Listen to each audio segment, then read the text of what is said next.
Good evening, everyone. How are you all?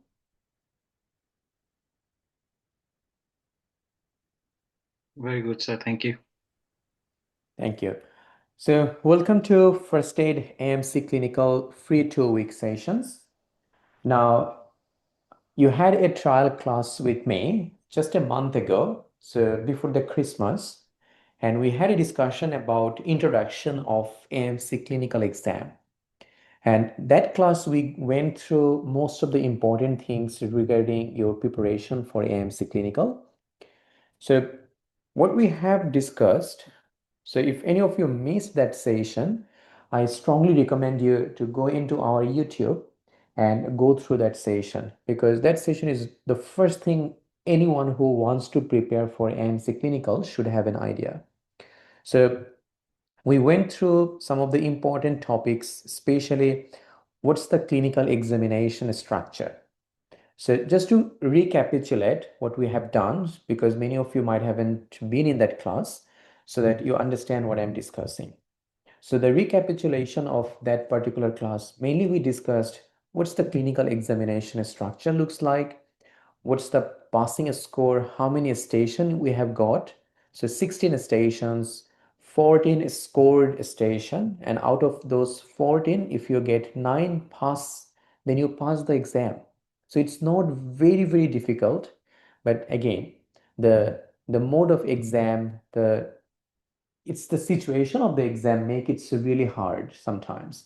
But to pass the exam, if you have a good guideline and if you know how to prepare for the exam, if you have a pretty good idea about the cages, then you should not fail this exam. And first aid AMC, we prepare you guys only exam oriented. We don't just like discuss everything that we can possibly do, but this will be exam oriented, structured, only directed towards the AMC clinical exam so that you can achieve your pass mark in the first attempt. Because we understand that even if you need to prepare for clinical exam, that's going to cost you a lot. You have to do online course or even course like face to face, so you have to do at least one course for this exam. Then you have to definitely like register for the exam, which is quite costly. And they keep on increasing the cost of the exam. So we want to make sure that you get well prepared before you go for the exam. And if you know First Aid AMC Clinical, you know that First Aid has a highest number of candidates who pass from this course every month.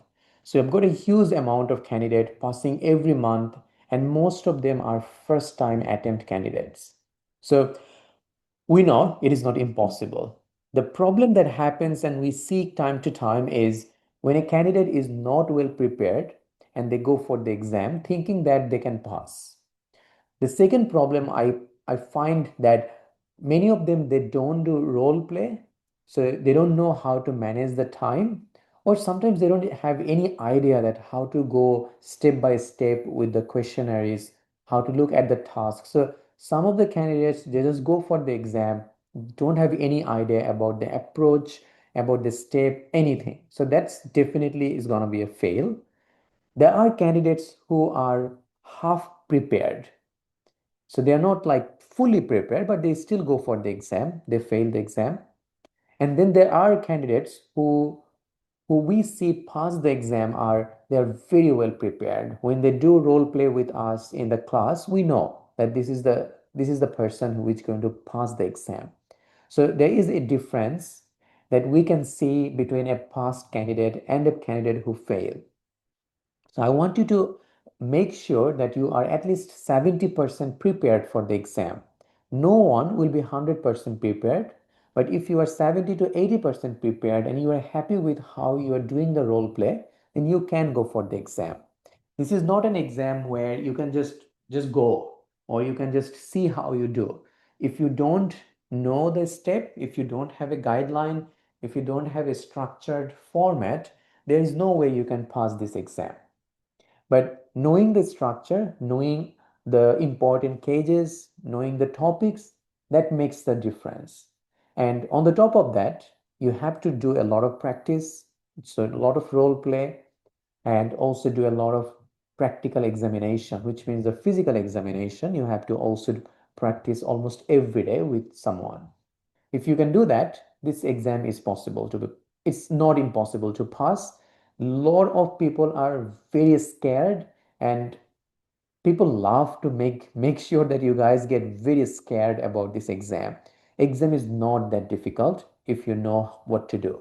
Okay, so with first aid AMC clinical, the guideline we provide, it is more than enough to pass the exam. Whether it is a hard exam, whether it is an easy exam, doesn't matter. The If you have the guideline that we are going to provide, you should pass the exam. So we discussed about the cage distribution. So we know cages comes from medicine, surgery, pediatrics, gynae ops, psychiatry, and physical exam. Today, we are going to focus on psychiatry. So today we are not going to discuss anything that we discussed in our last session, where we mainly focused on the structure, the task, so different kind of task. We talked about like how they mark your station. So we had a very good discussion on those. So we are not going to discuss them. We are now focusing on psychiatry. Now remember one thing, that today's class is part of First Aid AMC Clinical new course which has just started today. So basically, the course is starting from tonight, so 7th of January. And there are a lot of students who already enrolled into the course, and you guys should have got the access to the student portal by now. So all the materials will be in the portal once you enroll into the course. You will get to see these PDF notes that we are going to discuss today, and also the recording of the class will be given to your portal as well. The free 2 week sessions, these classes will be uploaded in YouTube as well. So if any of you miss the class or can't do all the classes, you can always get into the YouTube and have a look at these classes. Okay. We have provided the schedule for this 2 weeks free session. So mainly we are focusing on psychiatry. We're focusing on a theory class which will be based on cardiology, and then you will get some random role play sessions with our other mentors. So the course is structured in a way. So today you will get an understanding of how our theory sessions looks like, and then there will be two classes in these free 2 week sessions, which will be just random role plays. Random role play, those cages are very important for exam. They they keep coming in exam. So we make sure that you understand how the cages can appear in your exam, and you get to do role play on on those cages, and the mentors are going to discuss those cases after that. They usually provide a feedback after you do the role play. Tonight, after discussing the psychiatric basic, which is going to be psychosocial history, we're going to do some role play. Okay?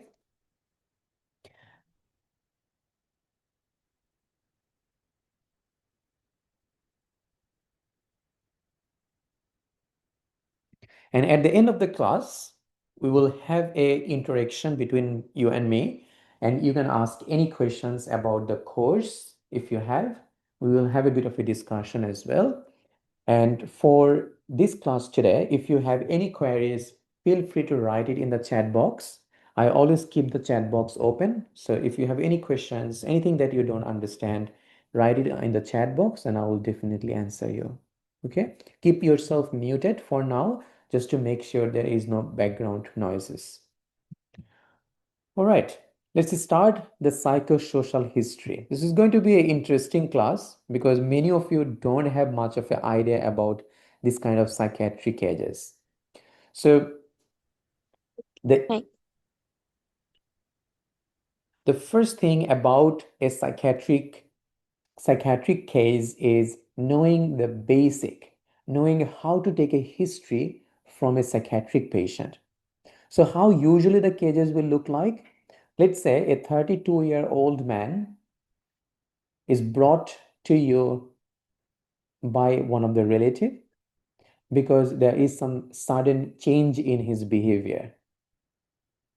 So a 32-year-old man brought by his relative because he is concerned about his change of behavior. Your task is to take a psychosocial history from the patient, and the second task is going to be present mental status examination finding to the examiner. So the task is usually like that. So your first task is going to be taking a history from the patient, and the second task will be presenting mental status examination finding, so MSC finding to the examiner.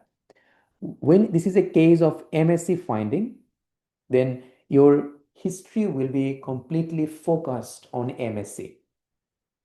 So what MSC findings actually look like? So if we come into that first, that will give you a bit of an idea that what is MSC, why we are asking these questions. So MSC means mental status examination. And during your history, you are going to find out all these 10 things. So the easiest way to remember this is called aseptic J3R. So A for appearance and behavior, which you can just by talking to the patient, by looking at the patient, you know what's his appearance, what's his behavior. Speech, that's also when you talk to the patient, you know. Emotion, what's the patient's mood looks like. Perception, thought form, thought content. So that's 2T. Many of you will forget 1T. So remember there is 2T here. Insight, cognition, judgment. And then there is 3R, which is risk rapport reliability. Now, I know you haven't understood anything I have said. So I just wanted you to see this aseptic J3R before we start the history taking. So don't bother about that yet. When we discuss about the history taking, you will get to understand.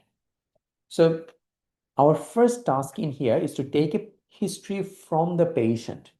Any psychiatric history, our first thing to do is making sure we offer confidentiality to the patient.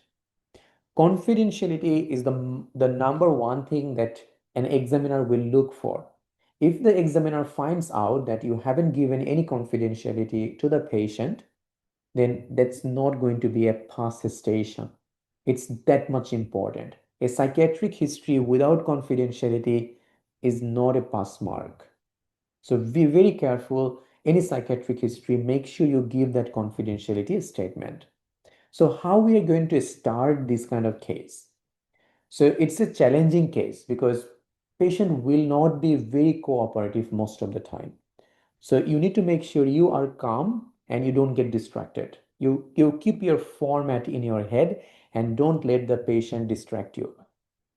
But also it's important not to get personal. Patients can say a lot of things, but remember, this is a psychiatric patient. He is a psychiatric patient because he's talking like this, right? So don't take personally. Make sure you keep your calm and just make sure you follow the format because the essence of this task or of this case is to make sure that you get distracted by the role player. So role player will be designed like that. So they will talk a lot, they will not answer your questions sometimes, but you just need to make sure that you have that ability to take a psychiatric history, making sure you don't get distracted too much. So that's why a format is needed. Otherwise, you will just keep on asking anything, and at the end, you will not find out anything from the patient. So the conventional approach for giving the confidentiality, which everyone say is, "Hi John, this is Dr. Arshan. Very nice to meet you. Let me assure you, whatever we talk today is going to be confidential unless it is harmful to you or others." Now, everyone in that exam hall will use this statement. It becomes boring. It becomes same thing over and over. An examiner doesn't like this kind of approach anymore. So we ask you to follow an alternative approach. Means that be a little bit more gentle, give the confidentiality in a way so that the patient can make a good rapport with you and patient can feel a bit comfortable with you. So how to do that? So always greet the patient politely and try to understand the problem there. If it is a depression patient, just by looking at the stem, you will find out patient is depressed. So even by looking at the patient, when you see the patient, you know what's going on. You can see a little bit some patient who is sad or depressed, they will look very gloomy, sad, looking down. So you can understand them just by their behavior. So let's say that this is a patient who is a bit sad and depressed. So how we are going to start? We'll say, "Hi John, this is Dr. Arshan. It's very nice to meet you. John, I can see you are very sad. I'm so sorry that you are going through this, but I want you to know that I'm here to help. And you can tell me what's making you upset. I'll try my best to make sure that you feel better. I'm here with you unless you are ready to talk." Now, this is usually a very good approach. Sometimes, based on the situation, you can add things.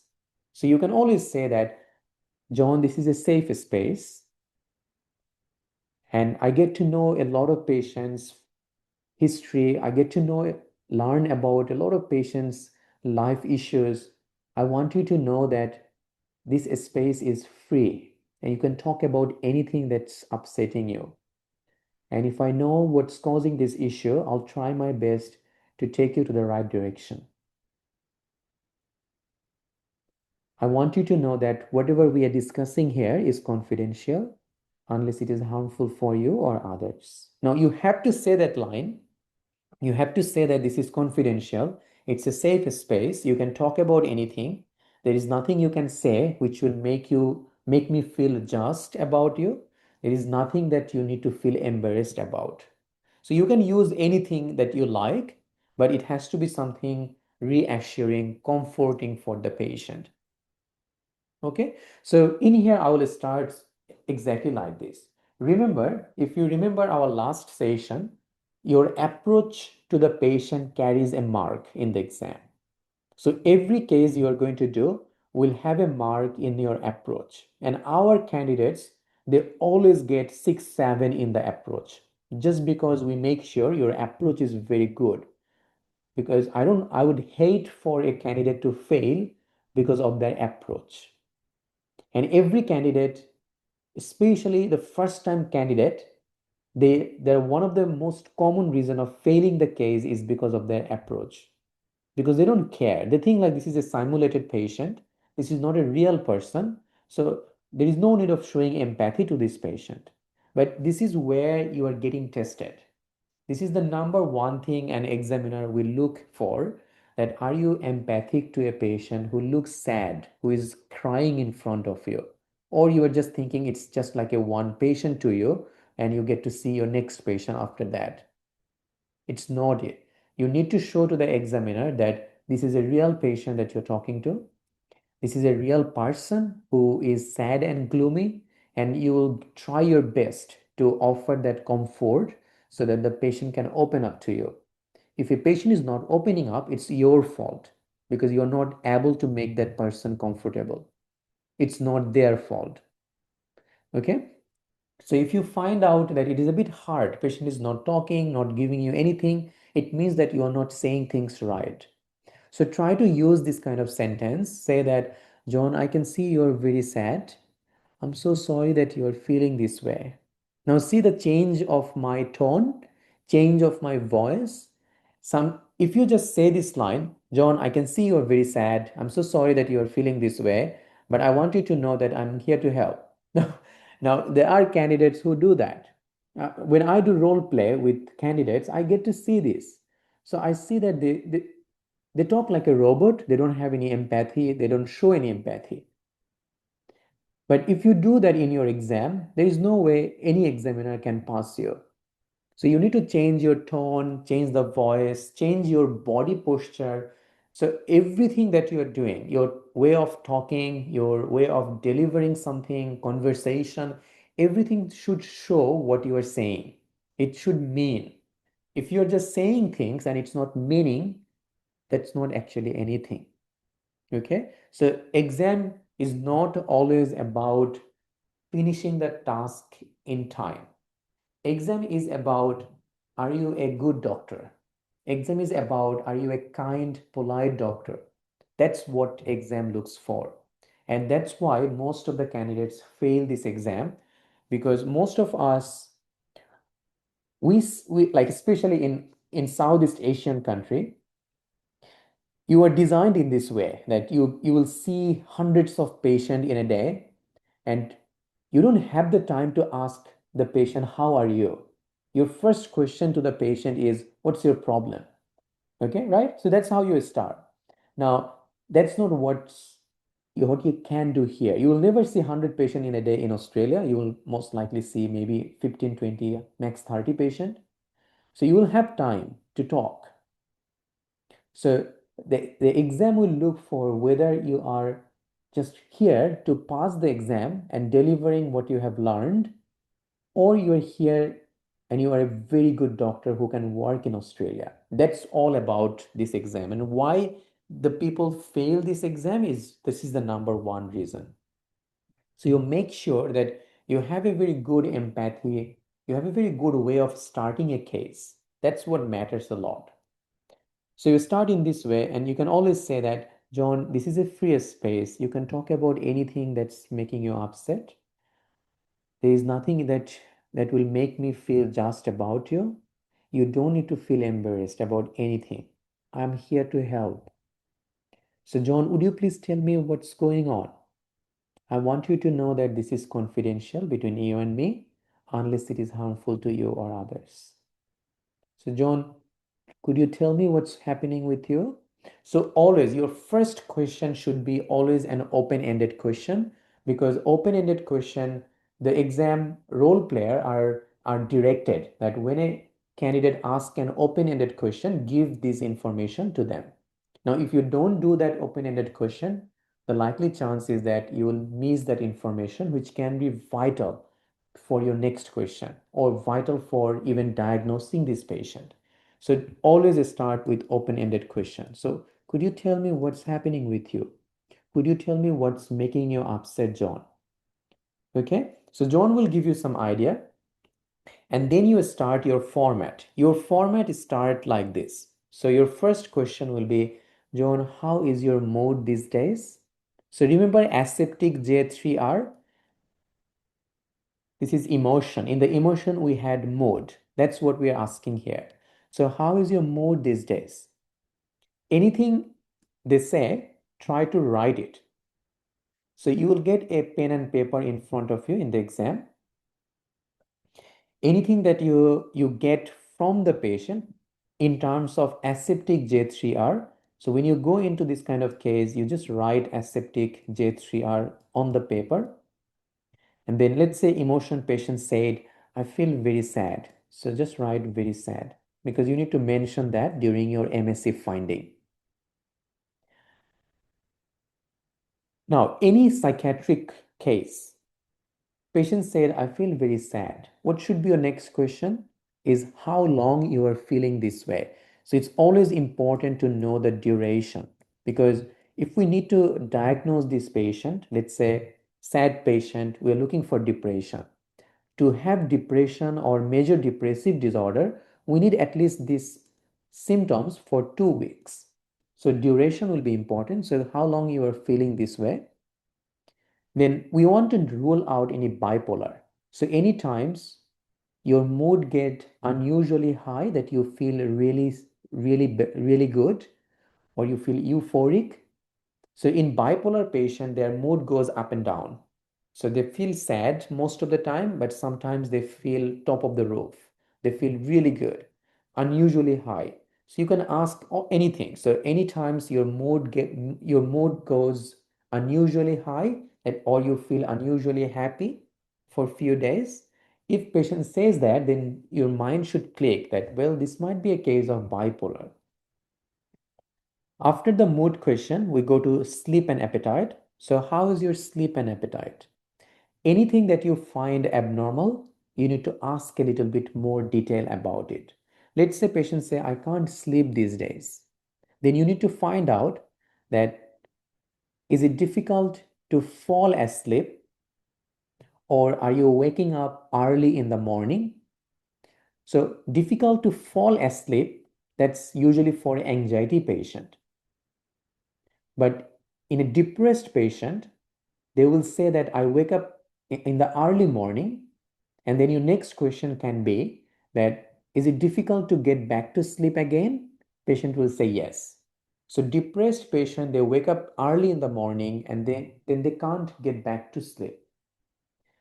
You should also ask, do you get multiple broken sleep or any nightmare? Multiple broken sleep is usually due to nightmare, and nightmare is a finding of PTSD. So everything we are asking, there is a reason for it. So try to ask those questions if you get some positive finding. Now, this is important. If your task is diagnosis and differential diagnosis instead of MSc presentation to the examiner, in that case, based on these questions, you will have an idea.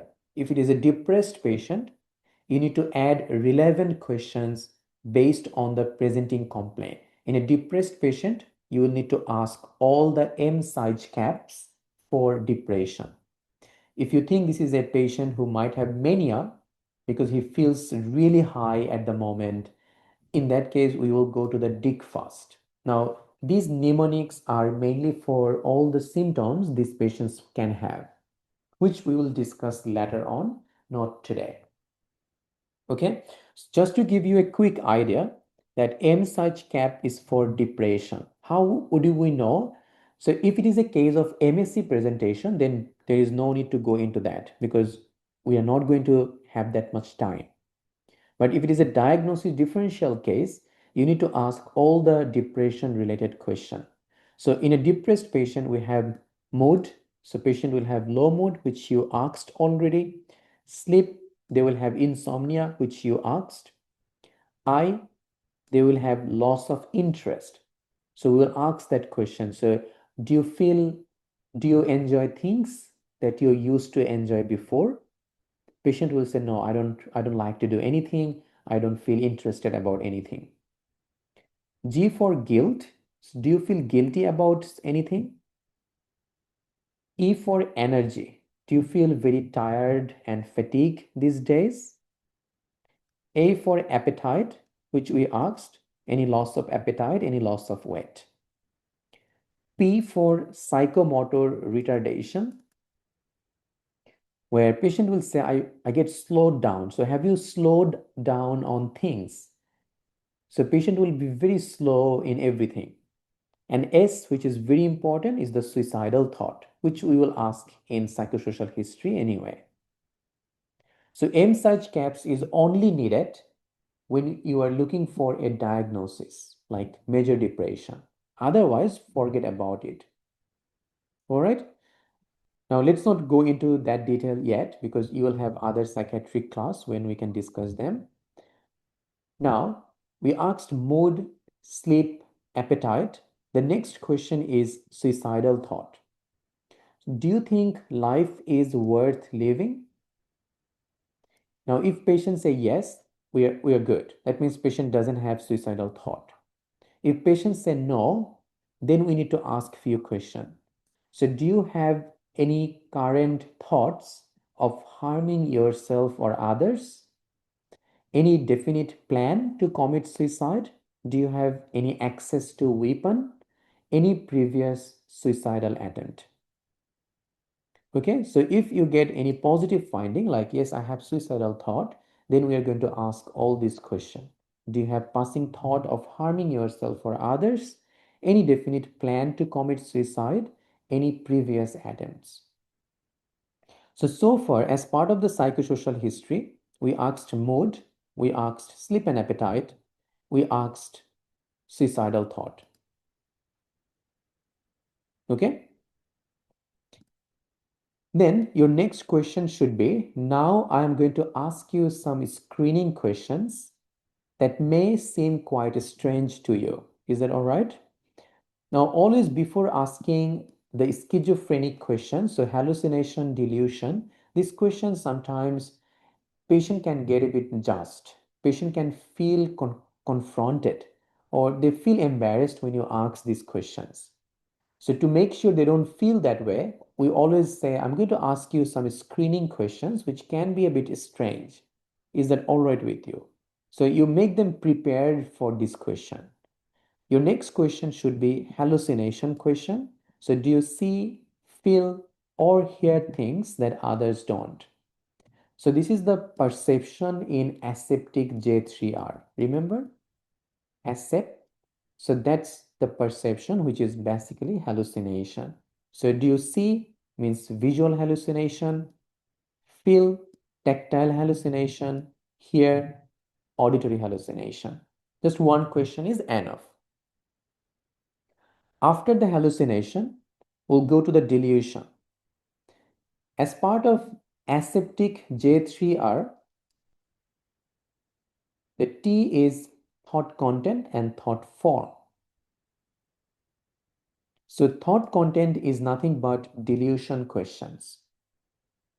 For delusion questions, we have a mnemonic which you can follow. So RCGGP.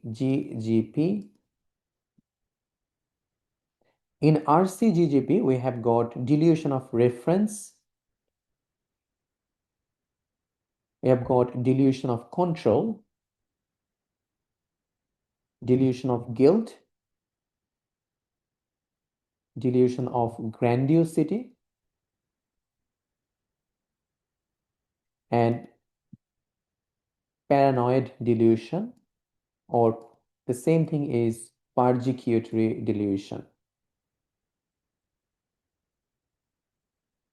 Okay, so that's RCGGP, all these delusion questions. So how we are going to ask this question? So first question is for paranoid delusion. Do you think someone is spying on you or trying to harm you?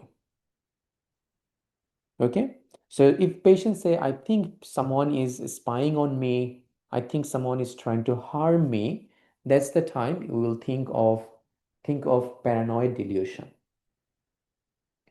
Do you think someone is controlling you? That's delusion of control. Do you think people are talking about you? So that's delusion of reference. Excuse me. So delusion of reference is the one you get confused a lot. Delusion of reference means that when a person believes that someone, like people in the street, is talking about him or her, everyone is commenting on what he or she is doing. Okay, so if that is the belief, if you ask them, have you heard from your ear that they are actually talking about you, they will say, I'm not sure, but I think they're talking about me on my behind. So that's how you can sometimes you can ask them that, do you actually have heard that they're talking about you?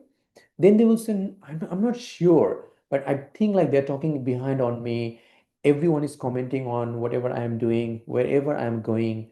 So that's what we call delusion of reference. Then we have delusion of guilt. So patient, especially with depression, they can get this kind of delusion of guilt. They feel, they make them, they believe that for their own fault, something bad has happened. Okay.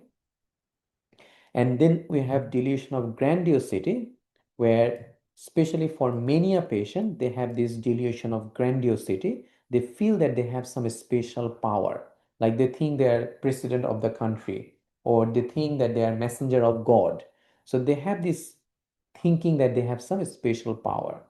Okay, so delusion of paranoid or persecutory delusion, delusion of control, delusion of reference. These three are feature of psychosis or schizophrenia. Delusion of guilt is a feature of depression, and delusion of grandiosity is a feature of mania. So remember them because this is very important to ask.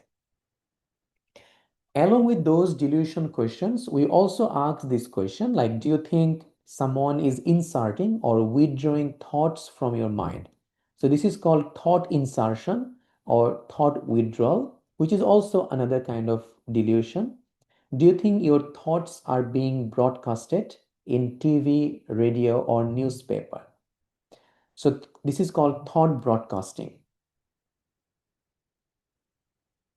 There is another delusion called thought block, where patients just stop, they can't think of anything. So that's called thought block. So, but we normally ask all of these questions, usually relevant question. If it is a schizophrenia case, it's not necessary for you to ask about delusion of guilt. Okay, if it is a depression case, it's not necessary to ask about schizophrenia questions. Depends on the time that you have always. So we have done the delusion question. After the delusion, remember the aseptic J3R again. So in the aseptic J3R, we have insight, cognition, judgment. These three. So now we are asking those three questions.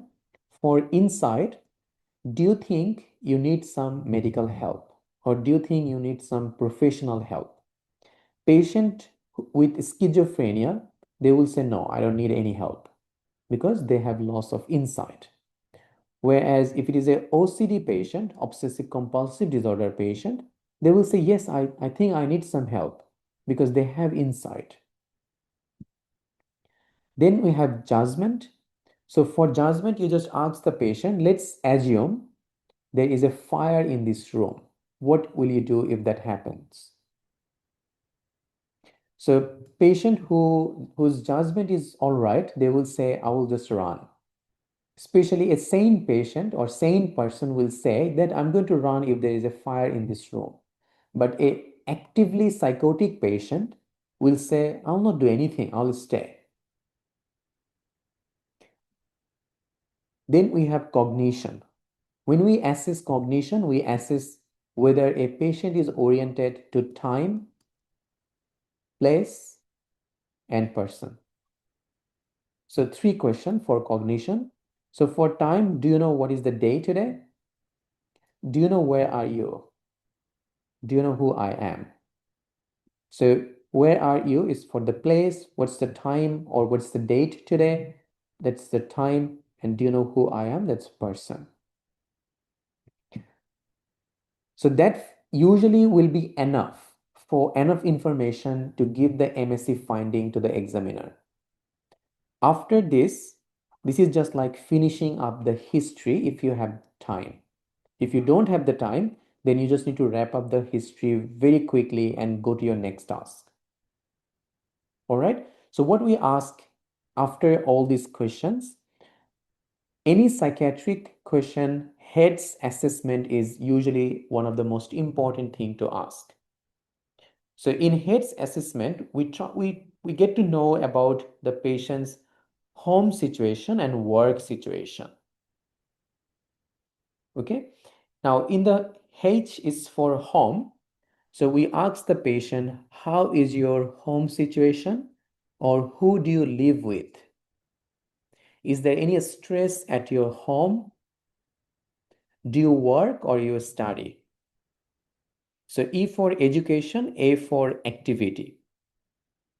In the education, you can also keep employment. So do you work or study? Is there any stress at your work? Okay. Now activity, not very important to ask in here. D for drugs, so which we already will ask at the end, not important. S is for support, which we will ask that do you have enough support? Okay. Another is we can add like sexual activities. We can add few other S's there, sleep, suicidality. A lot of things are there in that other S. But the only thing that I want you to remember is in the heads, you need to remember the home situation, work situation, and support. That's the only three questions I want you to ask from the heads. So ask, how is your home situation? Is there any stress? Do you work? How is work? Do you have enough support? That's all that I want you to ask from the heads. You don't need to ask about the activity, drugs or alcohol. You don't need to ask about sexual activity. Suicide, we already asked. So not very important apart from what we have written here. Now, because we are showing you the psychosocial history, a psychosocial history changes based on the task. If your task was diagnosis and differential, then you would need to add some differential diagnosis question here. Like if it is a depressed patient, your differential diagnosis should be, could it be an adjustment disorder patient? Could it be a patient with acute stress disorder or post-traumatic stress disorder? Is this patient having panic disorder? Is this patient having bipolar? Right? So a lot of differential diagnosis will come up at that time when diagnosis and differential is the task.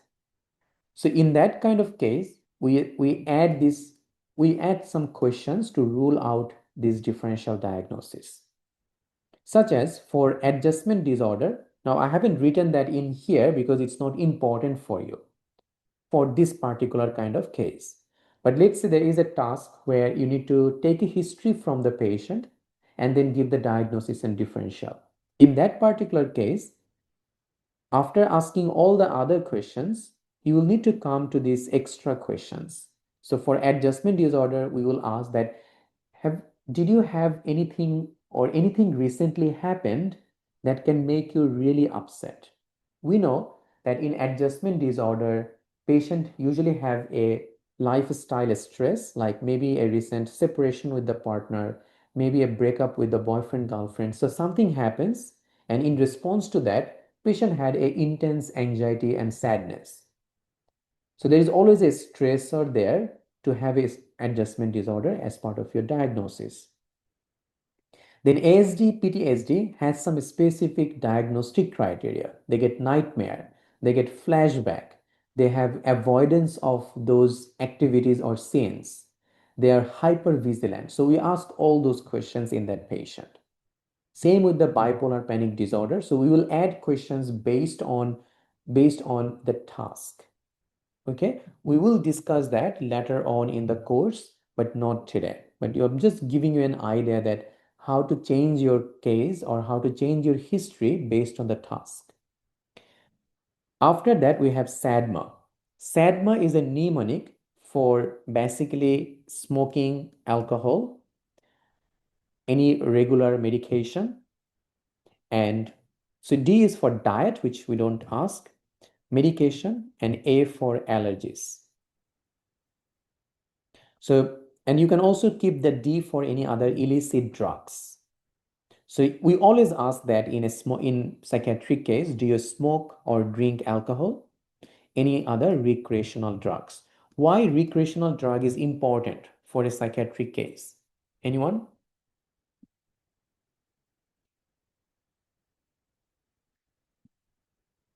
It could be drug induced, doctor.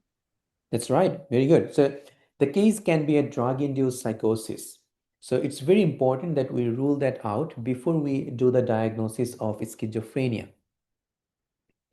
So after that, we have past medical history. So ask the patient any past history of mental illness. Okay. You can just ask in this way, any past history of any medical or mental illness, any family history of any mental illness.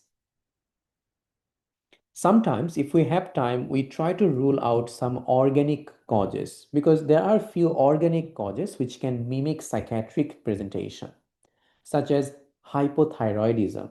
So we ask the patient any change in your recent weather preference. Like, do you feel excessively hot or cold? Any recent head injury? Do you have any flu-like illness at the moment? Sometimes patient who get septicemia or even get very high fever, they can get confused. It can seem like they're talking rubbish, but it is just like a acute high fever causing a bit of a confusion or delirium. So that's why we try to ask these organic causes if we have some time. Especially, we will ask it if this is a case of differential diagnosis. Okay, so change in weather preference, head injury, flu-like illness, and lastly, finish with any family history of any mental illness. So that's how we finish this history. Now, it's very important for you guys to understand that not everything that's here is going to be everywhere. That means you don't need to ask all of this in every case that you will get in psychiatry. You're going to change the history based on the task. Let's say the task is only presenting mental status examination finding to the examiner. So take a history and then present it to the examiner. If that is the task, you can basically, after cognition, you can just say, do you smoke or drink alcohol? And then ask any past history of mental illness, any family history of mental illness. That's it. That's more than enough. Even if you don't ask the heads, they will not fail you because that's not your task. Okay? Because you will be running out of time otherwise.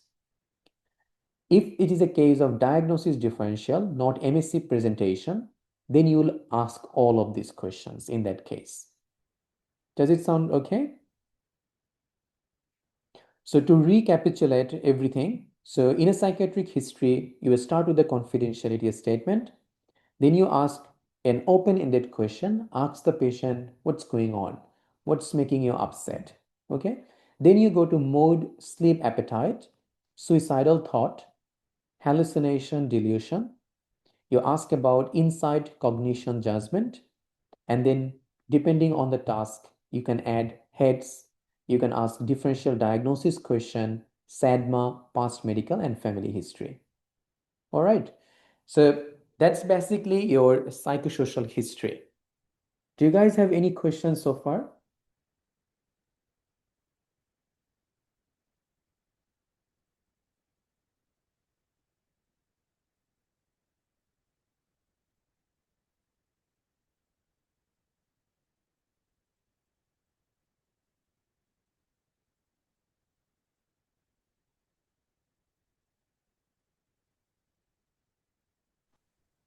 Hello, sir. I have a question. Yeah, go for it. Sir, up to cognition for all psychiatric cases, we have to complete up to cognition. After that, depend on the finding, then we have to go to the hairs, extra, SADMA, etc. Am I right?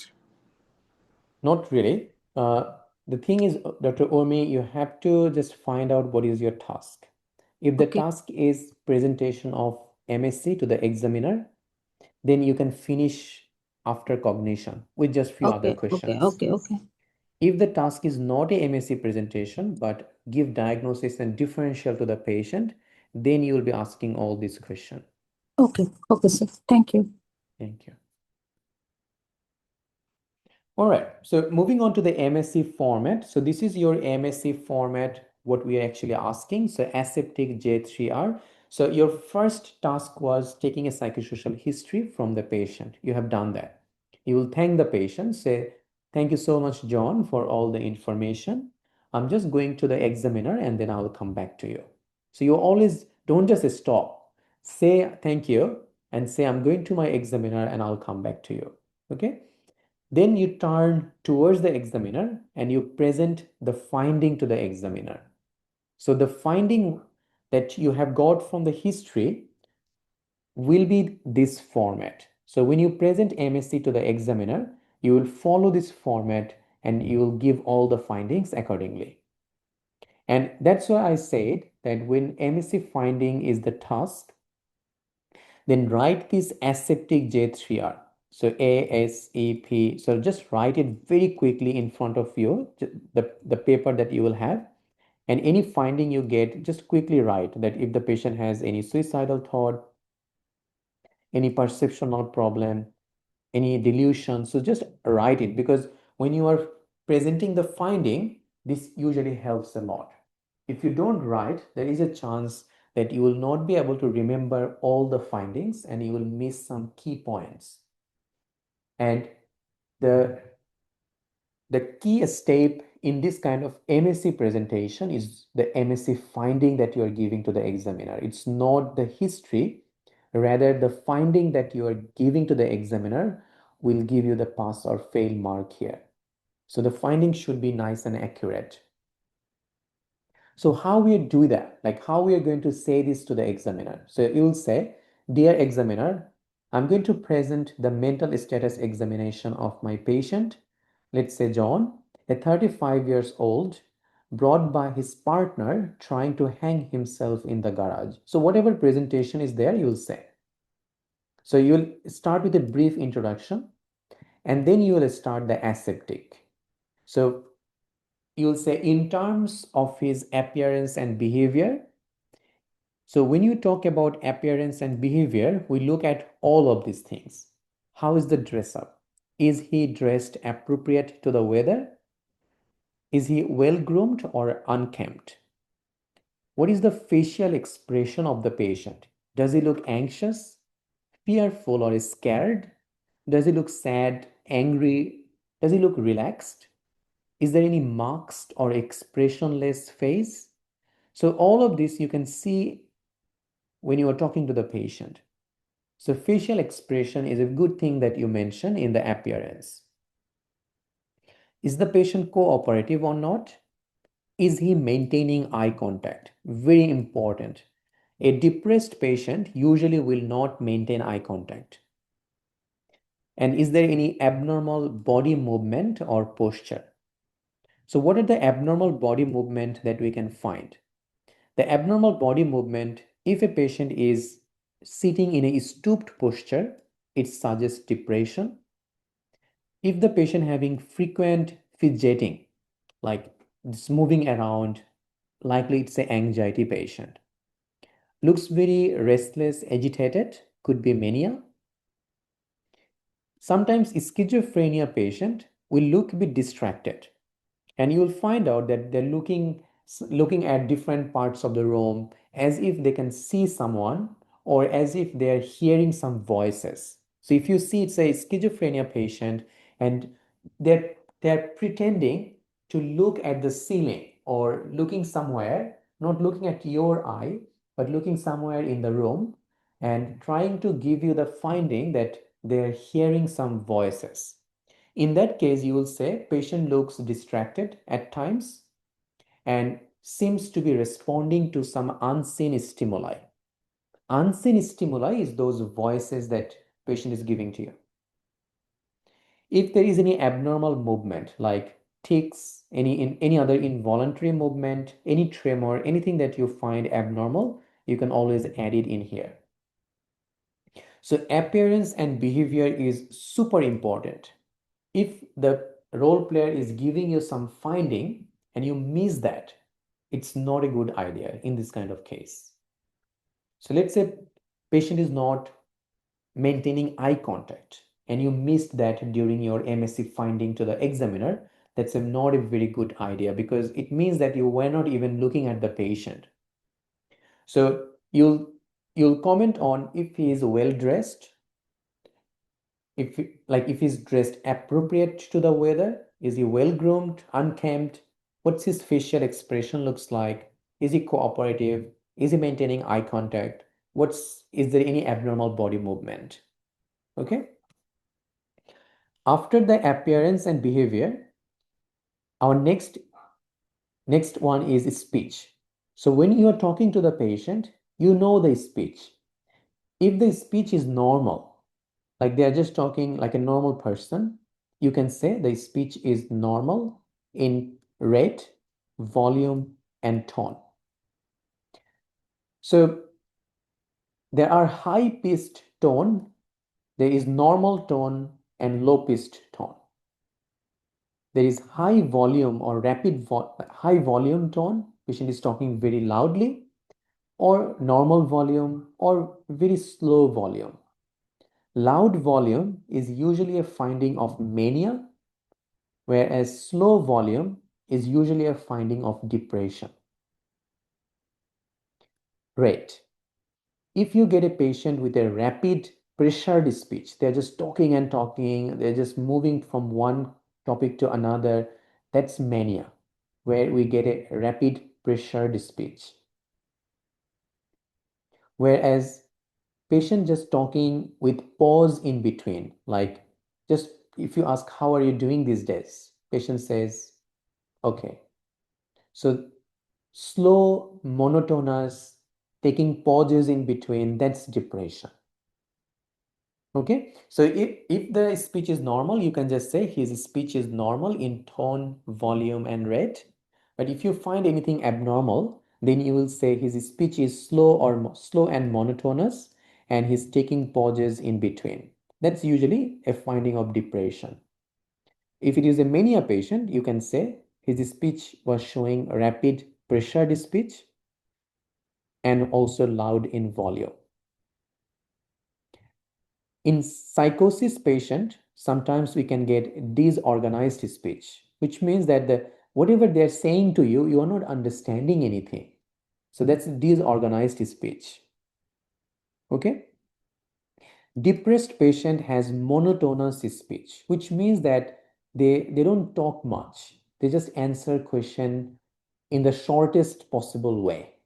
So slow, monotonous, taking pauses, that's depression.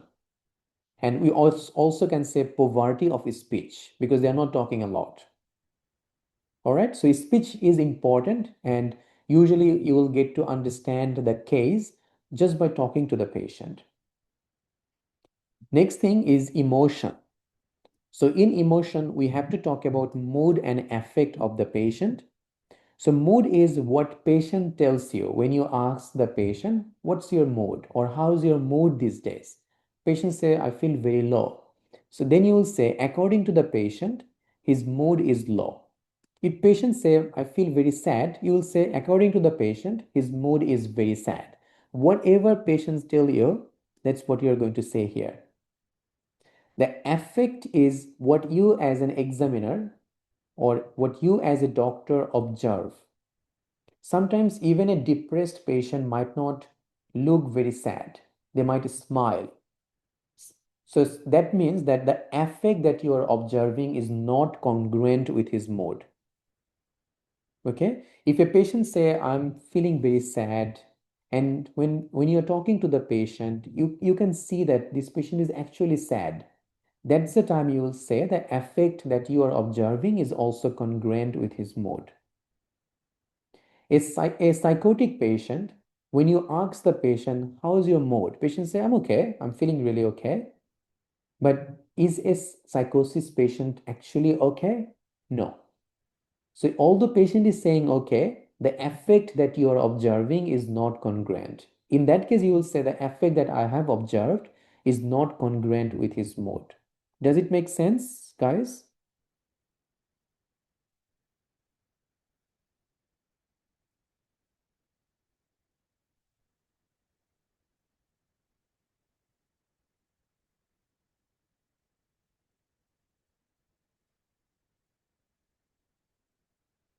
Brilliant. After that, we have P for perception. So in the perception, when you ask the patient, do you see, feel, or hear things that others don't? If you found anything, that will come here. So all the hallucination will come into perception, and any depersonalization or derealization will also come here. So depersonalization and derealization, it's an important thing just to know. There is not much of a finding that you get, but depersonalization and derealization, just understand the basic of it. So depersonalization means that patient will say that I feel that my soul is not with me, which means sometimes they describe that I was in a state as if I am seeing a movie of myself, or I can see a mirror of myself in front of me, or I can see a screen of myself in front of me, as if my soul is not within me. I can see my soul in front of me. Okay, so it's a kind of a thing that some psychological patient feels, which is a part of dissociation. So part of dissociative disorder is this kind of depersonalization or derealization, where patients say that I have this feeling that I could see myself in front of you as if I'm seeing a movie of myself. Okay? If something like that they say to you, then you can add that in the perception. And the derealization is a condition where patients say that they get this kind of a unusual feeling. Let's say a person was never been to a place. Like let's say I was never been to Florida, right? And first time I went to Florida, I started saying that, oh, this place looks very familiar. I'm sure I came here before. It feels like I was here for a long, long time. So this kind of deja vu is what we call derealization. That means if sometimes unfamiliar things feels familiar or familiar things seem unfamiliar. Like someone who was born and brought in Sydney, let's say, and m- just a couple of days ago, he or she was saying, this city looks very strange to me. I can't remember this city. I just find that this is very unfamiliar. It's very strange. That's derealization. So when familiar things looks unfamiliar, or when unfamiliar surroundings looks very familiar, that's derealization. So both depersonalization and derealization is a part of dissociative disorder, and that you can add in the perception if they give this kind of finding in the exam. Okay. Now, while we are talking about this, you also need to know several different type of affect that exam can give you. So we are talking about this emotion and affect. So sometimes if you add the type of affect that you are observing in the patient, it can be a little bit, the examiner can find you a little bit better than other candidate. How? Other candidate will just mention that the affect is congruent. But if you can say the affect looks labile, flat, restricted, reactive, it sounds that you know these things. So there are various affect. Reactive affect is a normal range of emotional expression where a person shows variety of emotion appropriate to the situation. That means it's a normal affect. When you talk to the person, you're getting different kind of emotional response. Those are normal, and normal affect is what we call broad or reactive affect. Okay. What's restricted? Restricted is when a person started showing limited emotional expression. So, limited expression where the individual shows fewer emotions than expected. So, it's still you are talking and you are getting a little bit of emotion, but not everything. They seem that they are holding on to something, they are not fully opening up with you. Then there is labile affect. Labile affect is abnormal fully. It's a rapid shift of emotional expression, often without any apparent reason. And this is sometimes we find out in patients, especially bipolar patient, and then borderline personality disorder patient. Sometimes even in schizophrenia patient, we can see this labile affect. Mania patient. So what happens that when you're talking to the patient is very happy, playful, talking, laughing, and suddenly the patient started crying in front of you. Suddenly he looks very sad. So this kind of rapid shift of emotional expression, even without any apparent reason, that's labile affect. And what is flat affect? Flat affect means there is severe reduction of emotional expression. That means someone just like let's say you're talking to that person about how sad you are, how struggling your life was, and you talked about so many sad things about you, but that other person did not show any emotional expression, did not say anything about this. That's flat affect. Or someone who is very depressed and the life is just black and white to that person, and there is no the person is not interested about anything, person is not sad, person is not happy. That's the worst affect. That means flat, there is no emotion. You also get this kind of flat affect in an active schizophrenia patient. Okay, so look for labile affect, look for flat affect. Okay.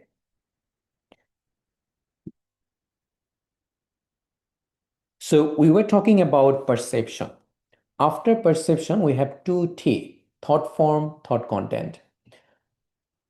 When you are talking to a patient and if you are understanding everything, like every questions you are asking, everything you are understanding, that's the time you say the thought form is linear.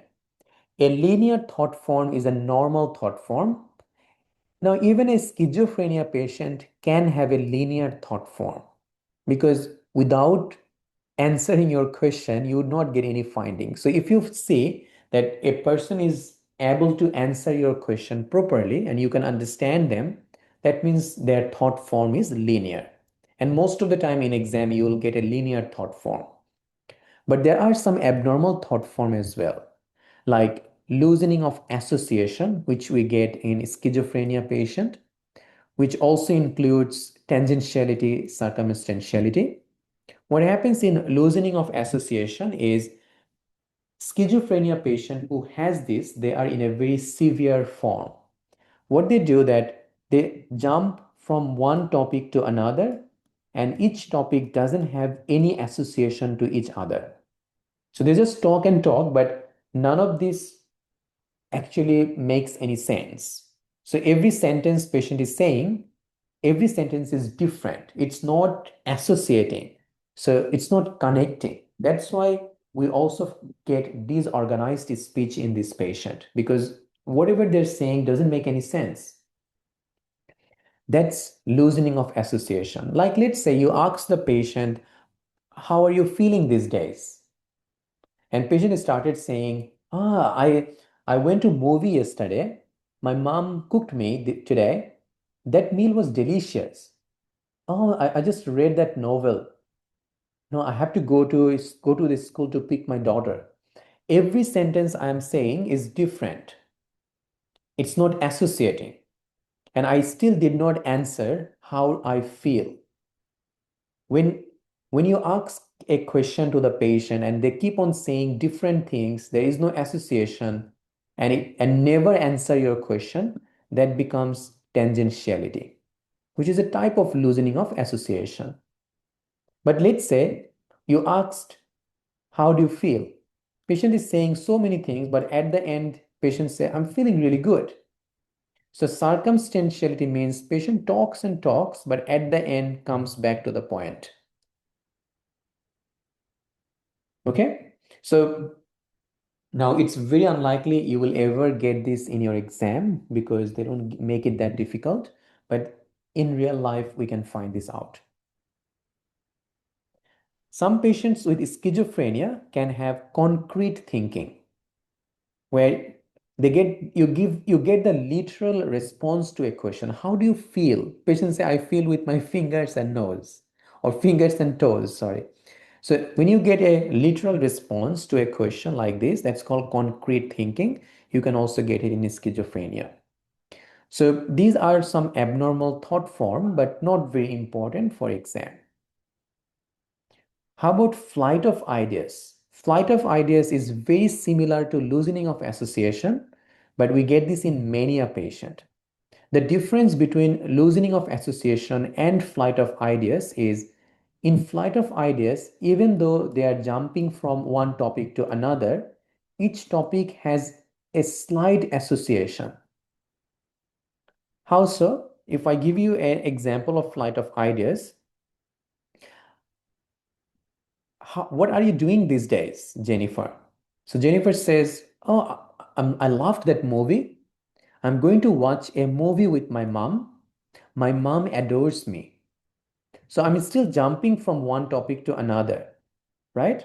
But still, each of the sentence I am saying, it connecting slightly. Movie, movie, mom, mom. So you can see that it's a rapid shift in the conversation topics, but there is still slight connection in between. That's flight of ideas. When there is no connection, that's loosening of association. Like there is another one like this. The sky is blue. I love blue eyes. My eyes are watering. There is water everywhere. So you can understand that each topic is different, but they are still connecting somehow. That's what we get in patients with mania. And that's the time you can add flight of ideas in the thought form. Are you guys with me so far? It's a bit Yes, difficult. doc. Yeah, it's a bit difficult and tricky, but that's why I'm taking a bit time so that you understand it. Once you understand it and you start doing role play, it will gradually make sense.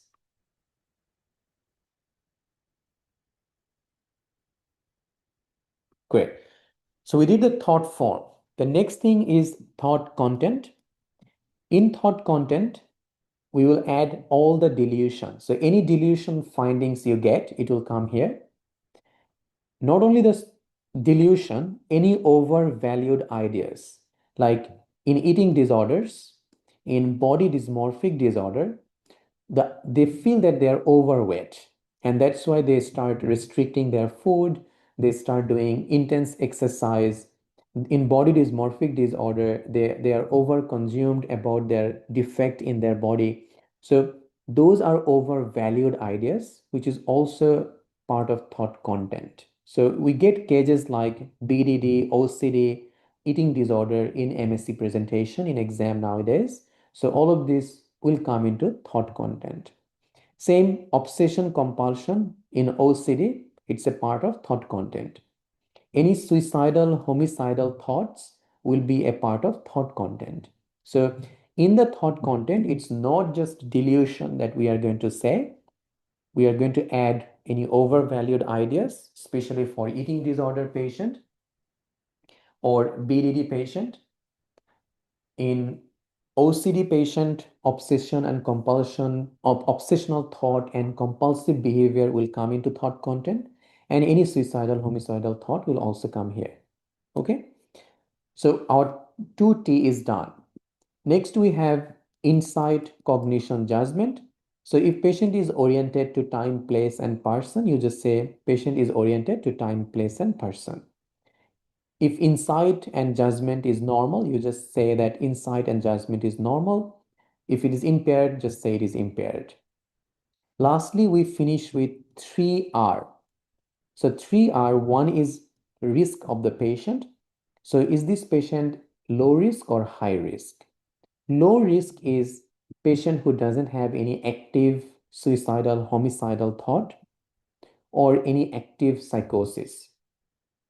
Patient will be in a high risk if they have suicide or homicidal thought, or if they have active hallucination, active delusion, or if they are homeless, no support, or they are drug abusers, or if they have access to weapon. These are high risk patients. The second R is rapport. Were you able to maintain a good rapport with the patient? Now, good rapport means that if patient was answering your questions, patient was not like being very rude with you. Now, that means patient was maintaining a good rapport with you. Now, if patient was not being cooperative, it's a part of the case. It's not your fault if patient was not cooperative.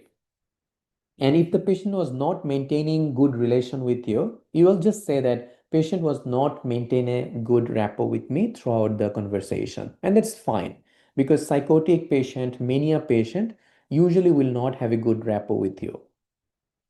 And the last R is reliability. Is the history given by the patient looks reliable to you?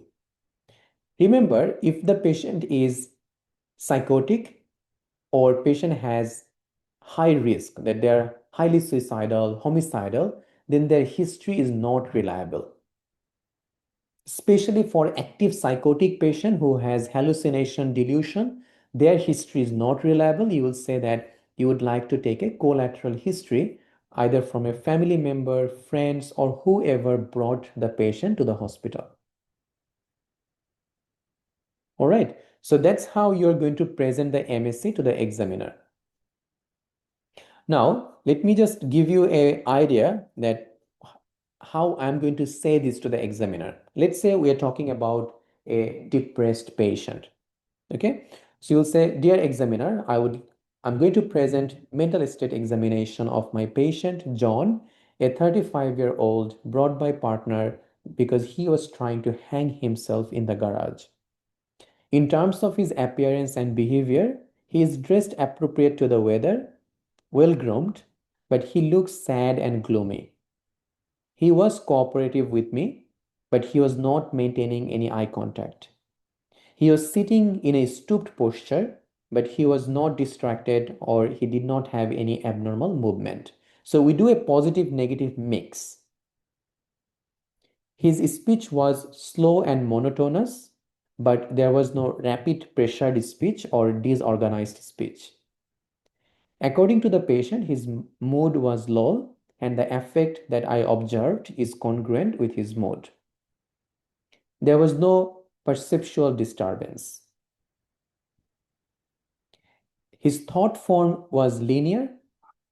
In terms of thought content, he had delusion of guilt because he thought he killed a patient during his care, the although the committee found him not guilty about it. But he did not have any other form of delusion. His insight was lost because he doesn't want any professional help and his judgment is poor. But he is oriented to time, place, and person. My patient is in a high risk situation because of the active suicidal thought that he is having. I was able to maintain a good rapport with the patient. The history that he was given is reliable, but still I would like to take a collateral history from his family member. Thank you, examiner. You don't need to give a diagnosis in MSc presentation. That's it. So if you can say all of this, you will be fine. You will pass with flying colors. All right. Did you guys understand how to present the MSc to the examiner? Yes, doctor. Good. Any questions?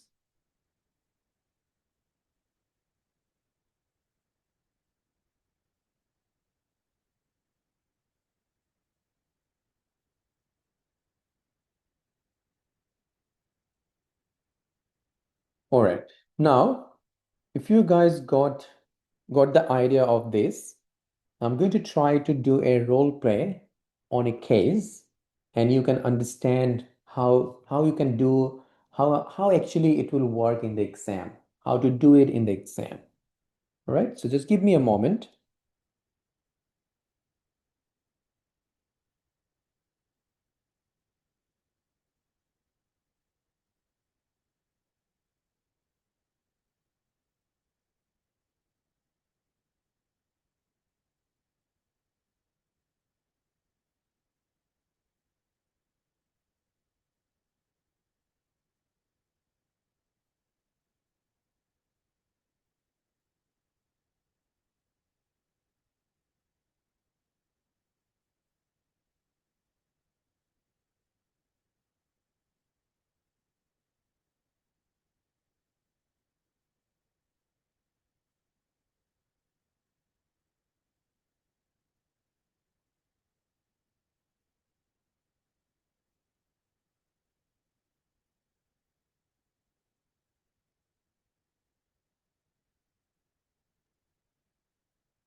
All right. Dr. Samira, are you here?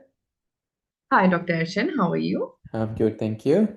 Thanks for joining us today and give your valuable time. No I problem really at all, doctor. appreciate. Okay, No so problem. we'll be just showing a case to the candidates.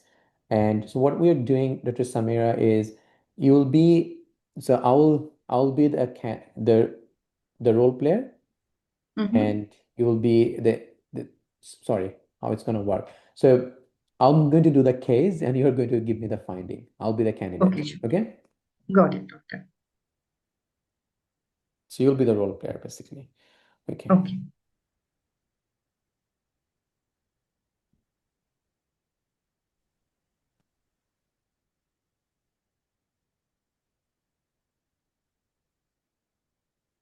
All right, Dr. Samira. So this is the case that we're going to do. So I'm just going to take a couple of minutes and then we'll start it. Okay. Okay, doctor.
All right, Dr. Samira, are you ready? Yes, doctor. Okay. So your name is Sam in here. Mm-hmm. All right, let's start then. Hi, Sure. Sam. This is Dr. Arshan. I'm one of the doctor in here. How are you doing? Hi, doctor. I'm okay, doctor. So, Sam, I found that you have been brought by the police from the street. Do you know what their concern? I don't know, doctor. I was just walking in the park and I was sitting on the park seat. They said Okay. I was acting strange. I All wasn't right. doing anything wrong. I understand. Sometimes it can be a little bit tricky. So, Sam, what I'm trying to do is I just want to make sure that you are safe to go back to the street. And because the police was noticing some strange behavior from you, we just want to make sure everything is all right. So I want you to know that I'm not your enemy. I'm here to help you. I want to make sure that you are safe and you can talk about anything that's going on in with you. And I want you to know that this is a safe place. Everything that we are going to discuss here is confidential between you and me, unless it is harmful for your others. And I'm not going to even say anything to the police unless if there is anything really, really, really harmful for anyone. Is that all right with you? Okay, doc. So, Sam, tell me, how's your mood these days? My mood is okay, doctor. Okay. And do you do you have a good sleep and appetite? I have not slept for the past 3 nights. I don't feel the need to sleep. Okay. Why is that? Doctor, I am the messenger of God.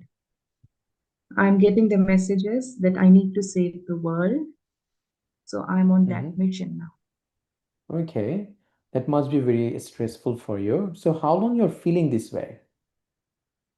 For the past couple of days, doctor, Past couple of days, right? Okay. So have you ever had this kind of thought before that you are a messenger of God, or this is for the first time? this is for the first time. Okay. All right. So do you see God? No, doctor. Okay. And how God is saying all these things to you? Can you hear his voices? Yes, I can hear his voices, and also I'm hearing some other voices, especially it is the men's voices. They are Okay. telling me that go and save the world, go and save the world. Anything else that they say to you? Like any specific command No, apart from doctor. save the world? No. Okay. Has any of those voices ever mentioned about hurting yourself or others? No, doctor. Okay. All right. So how do you feel about life? Do you think life is worth living? Yes, doctor. Okay, I'm on a huge mission now. I need to save the world. definitely. Okay. So tell me about, do you think someone is trying to harm you or trying to spy on you by any chance? Yes, doctor. I think people are watching me, following me, and I need to stay alert. Yeah, okay. And anyone tried to harm you that like specifically trying to attack you? I don't know. No, okay. And do you think people on the street is always talking about you or commenting on you? Yes, doctor. And I think the government has already installed the cameras around me. Wherever I go, I think somebody is spying me all the time. And I think the room next to us have media there Okay, all right. And since when all of this has started, this government thing and room next to you? for the past few days, doctor. Okay, all right. Do you think someone is controlling you? No, Okay, all right. And how about do you think you have any other special power? I don't know, doctor. I don't have any special powers. That's all right. Do you think anyone is trying to insert or withdrawing thoughts from your mind? No, Do you think TV, newspaper is talking about you or there is always something about you? yes, doctor. I think so. Okay, all right. Now, there are some questions that I'm going to ask. So, do you think, let's assume that there is a fire in this room. What will you do? Where is the fire, doctor? I don't see any fire here. There is no fire. Let's assume that if there is a fire, what will you do? I'm the messenger of God, doctor. I think fire won't touch me. Okay. And do you feel like you need any medical help by any chance? I don't think I'm sick, doctor. Yeah. And how about, do you know who I am? You are the doctor here? Good. And do you know where you are? Yes, doctor. This is a hospital. Brilliant. And how about, do you know, like, what's the day today? Today is Thursday. That's really good. Okay. Few other questions, John, that I understand that you have been taking Can ice. you hear that? Can you hear that, doctor? I'm Can you sorry, hear I the noise, voices? I'm sorry I can't. I'm sorry. Go away. Go away. Go away. Yes. John, you are here safe with me, so no one can harm. Okay. So, John, tell me, sorry, Sam, to tell me that I understand that you have been taking ice. So when was the last time you took the ice? I took it last night, doctor, Okay. And how long you're taking them? for some time now. Okay. And you were also diagnosed with a mental condition, which is what we call schizophrenia, and you were giving some medication. Are you still taking That- those medication? That's correct, doctor. I was given this risperidone and I stopped taking it 2 weeks ago. And then, can I know why was that? It was making me slow and numb like a zombie. Yeah, I'm sorry that you feel that way. All right. Thanks a lot, Sam, for all the information. I'm just going to take a break. I'm going to talk to my examiner and I'll come back to you. Is that okay? Sure. Thank you, doctor. Thank you. So, dear examiner, I'm going to provide the mental status examination of my patient Sam, who is a 28-year-old brought here by the police from the street. So As part of his appearance and behavior, I'm sorry I couldn't see the patient, so I can't comment on his appearance, especially whether he is dressed appropriate to the weather. I couldn't see if he was maintaining eye contact with me. He was cooperative with me throughout the session, and I could not see him whether he was unkempt or whether he was having any other facial expression. As part of his speech, it was normal in tone, volume, and rate. There was no disorganized speech or rapid pressure speech. His emotion was okay, but the affect that I have observed is not congruent with his mood. I can't say that like if whether he has got a restricted or flat affect because he was giving me most of the answers. As part of perception, he was having auditory hallucination because he could hear the command from God and also several other men. There was no other hallucination. Thought form was linear. There was no loosening of association or flight of ideas. As part of thought content, he had several delusion. One is delusion of grandiosity because he thinks he's a messenger of God and he needs to save the world. He was also having paranoid delusion because people are after him and also people were commenting on him. There was cameras spying on him. So there was some delusion of reference as well. There was no thought insertion or withdrawal, but there was thought broadcasting because TV newspaper always commenting on him. His insight was poor, judgment was poor, cognition, he was oriented to time, place, and person. As part of risk assessment, he is high risk, especially he has active hallucination and delusion. He is also taking drugs. He's on the street, doesn't have any support. He was maintaining a good rapport with me, but the history that he was giving me is not completely reliable. So I would like to take a history from the police and also from his relatives and neighbors. Thank you, examiner. Very beautiful presentation, Dr. Arshan. It is so nice to hear you always. Thanks a lot, Dr. Samira. You did really good. Thank you, Doctor. Thank you. Thank All right, so guys, so that's how usually I would expect anyone to do the case. Like if you have a format in your head, there is nothing that you can miss. So the same thing, it's a bit tricky when you hear the findings from the patient and you need to write it at the same time. So if you're taking a little bit of time to write and ask the question, that is still okay because it's better to write it and not miss it during your findings. So if you're writing a little bit, it's okay. Don't feel like, well, I'm writing and then I'm asking questions. How does it look like? So the history should be focused. I knew that I was running out of time, so I did not ask heads or anything. I just straight finished there. And see that I did not forget that he was taking ice, which is important to ask here. I did not forget he is already a schizophrenic patient who is not taking his medication. This too is important because it's already given on the stem. We should ask it. But other like heads, we already know he's on the street. He doesn't have support. Is there a point of asking the home situation? No.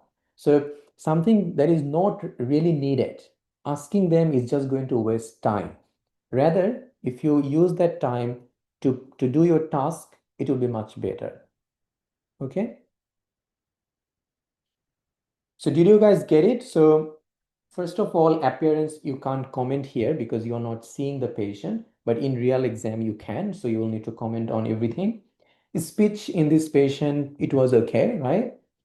Emotion, as I said, the patient said okay. So I just said that yes, emotion was okay, but the affect did not look congruent. A psychotic patient, if they say okay, they're not okay. But again, was the patient showing flat affect? I am not seeing the patient, so I can't see his emotion. So it's difficult to say that. But in real life, when you're doing the exam, flat affect means that patient is not giving you any emotion. It's just like looking a flat, expressionless patient. That's the time you can say it. Okay. As part of perception, this patient definitely had an auditory hallucination, no visual hallucination, because I asked that, are you seeing God? That's really important. Then also no tactile hallucination. Then for thought form, it was linear because patient was answering my questions appropriately. You also found the lots of thought content like delusion in here. Patient was giving paranoid delusion because, as you know, that he was saying there's people who is trying to harm him because he's the messenger of God. There was delusion of reference because camera is there, people is always commenting on him. And then there was delusion of grandiosity. There was thought broadcasting as well, right? Insight and judgment was poor. Cognition, we found that's normal. And this is a high risk patient, as we already discussed. Okay? Clear, everyone?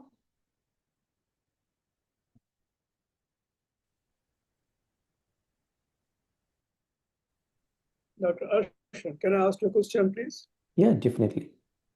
Okay, when we write the MSc format, we have to write it as soon as we enter in the room. It doesn't look rude to a patient or examiner. Not as soon as never write anything before you introduce yourself with the patient. So what you can do is you go in and you start talking to the patient, you introduce yourself, and then when you are doing that conversation, you can just write when you are talking. So it's not that hard. When you are talking, you can just write aseptic J3R. Okay, that's very common, and you have to, if you don't know how to do that, then practice that. Have a pen and paper in front of you and start talking to your other person, and then while you are talking, just write aseptic J3R on the paper.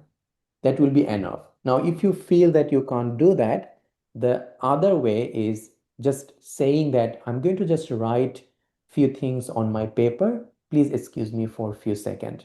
You can always take an excuse from the patient and write it if you feel like that. But it's just going to waste a bit of a time. Okay? Yeah, thank you so much. Thank you. So how to divide the time for two tasks? This case, you keep 2 minutes for MSc presentation and 6 minutes for the history.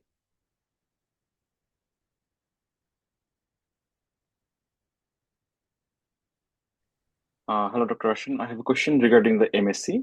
Yeah. It's like when we're getting a finding during the history, we should go along this way. Like there is a sleep. Like if I ask the patient, how is your sleep? If say like I'm having a problem with the sleep, should I ask the detail about it? But during the presentation of MSc, we don't have any part for the sleep.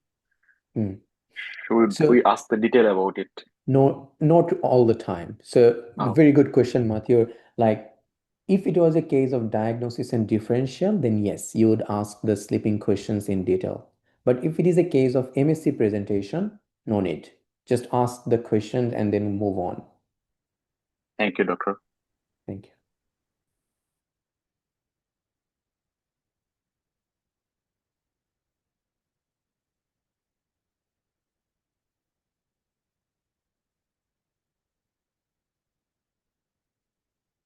Any other questions, guys?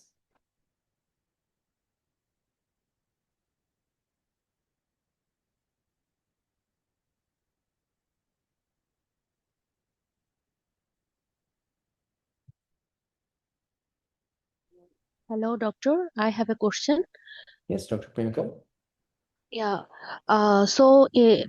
Here I am getting only 6 minutes and 2 minutes.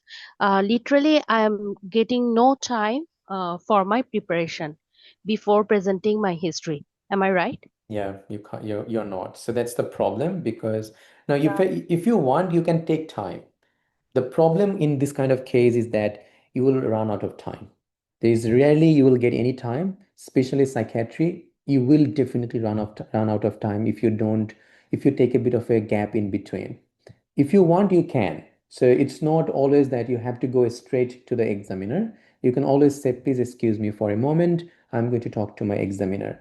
When you say that, you can just quickly have a look at the paper, what you have written, make something in your head for 5 seconds, and then you can start your finding.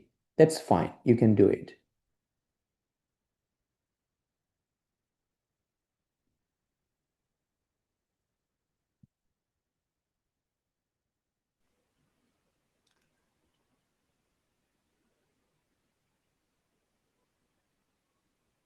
Yes, Dr. Monica, it is enough that whatever notes we are providing, it will be more than enough.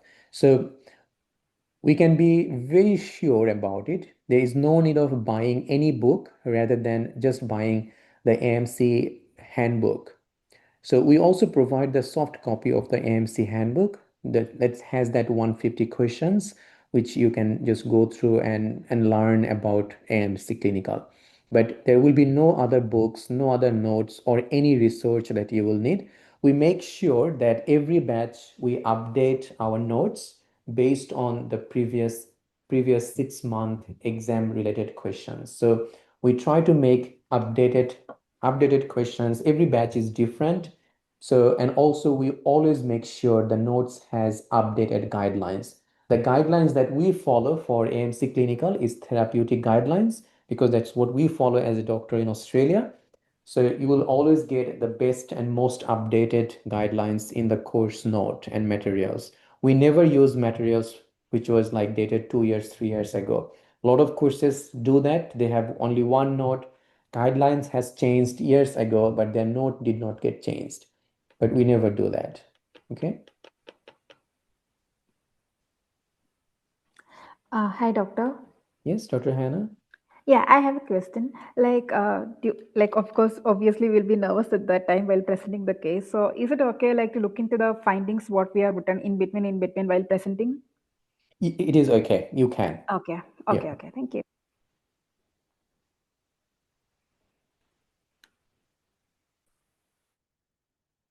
I'm sorry, Aaron, we don't provide notes of these cases unless you are the course students.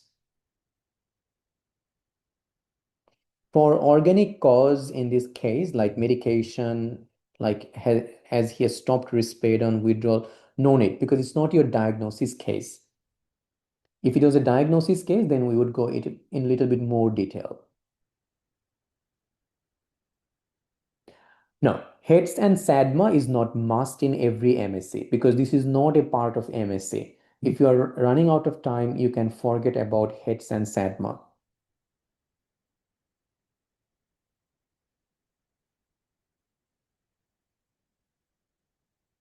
And then you got the answer, right? So you can look at the things, look at the paper when you are presenting to the examiner.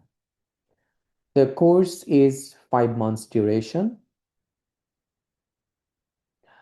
How many cages? There is no limitation of number of cages that we teach in our course. So there is an extensive amount of cages that we'll be discussing. I know that the role play cage itself, we have at the moment more than 300 cages, but is it all necessary? No. So the necessary cages will come into a cluster of, let's say, 150 to 200 cases. But you will find out that you don't need to remember all 150 or 200 cases. There will be like the psychiatry. I just gave you a format, and every psychiatric history, you're going to use the same format, just sometimes changing a little bit, but the format is going to be the same. So you don't need to remember the history of any other psychiatric case because this is going to be the same. So that's how we keep it simple, nice, and concise because you get a format for most of the cases, most of the clusters. Doctor, I have one doubt Yeah. regarding this exam. I just finished with part one in November. So I'm just going to start with this AMC clinical. So when is the best time to apply for the exam? Because I'm just thinking whether is it okay to book the slot in coming Feb or No. after the 50% preparation that you said in the trial classes, I think. Yeah. So basically, I would say that at least 6 to 8 months of preparation is needed, Dr. Krishna. So, Okay. and based on that, you can start like registering for the exam. So if if you just started now, then definitely not this year. February is going to be the best. So you will be looking for an exam, let's say at the after June or July.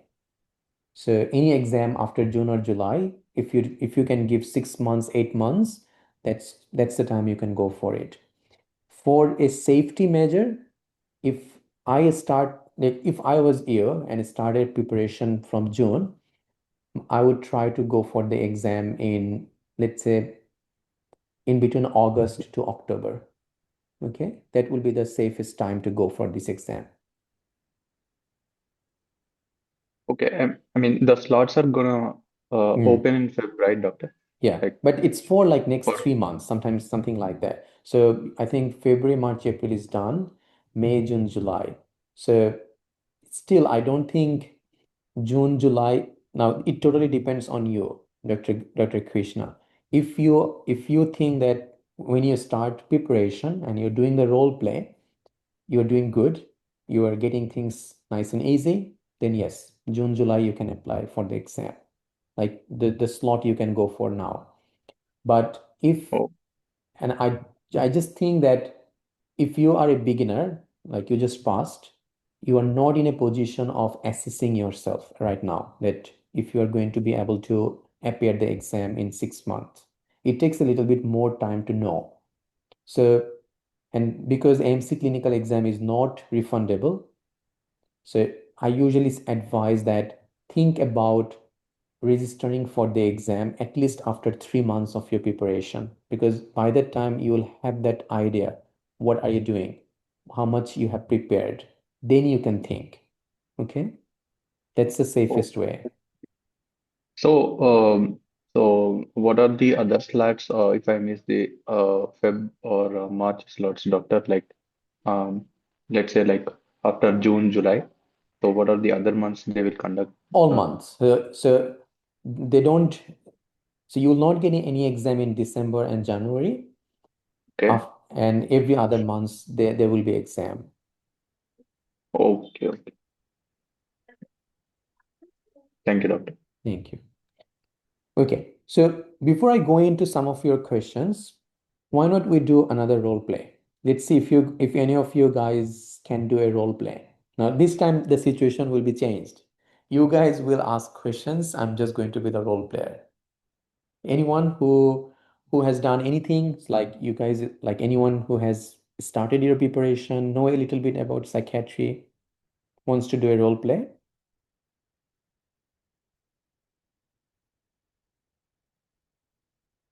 It's still a bit early.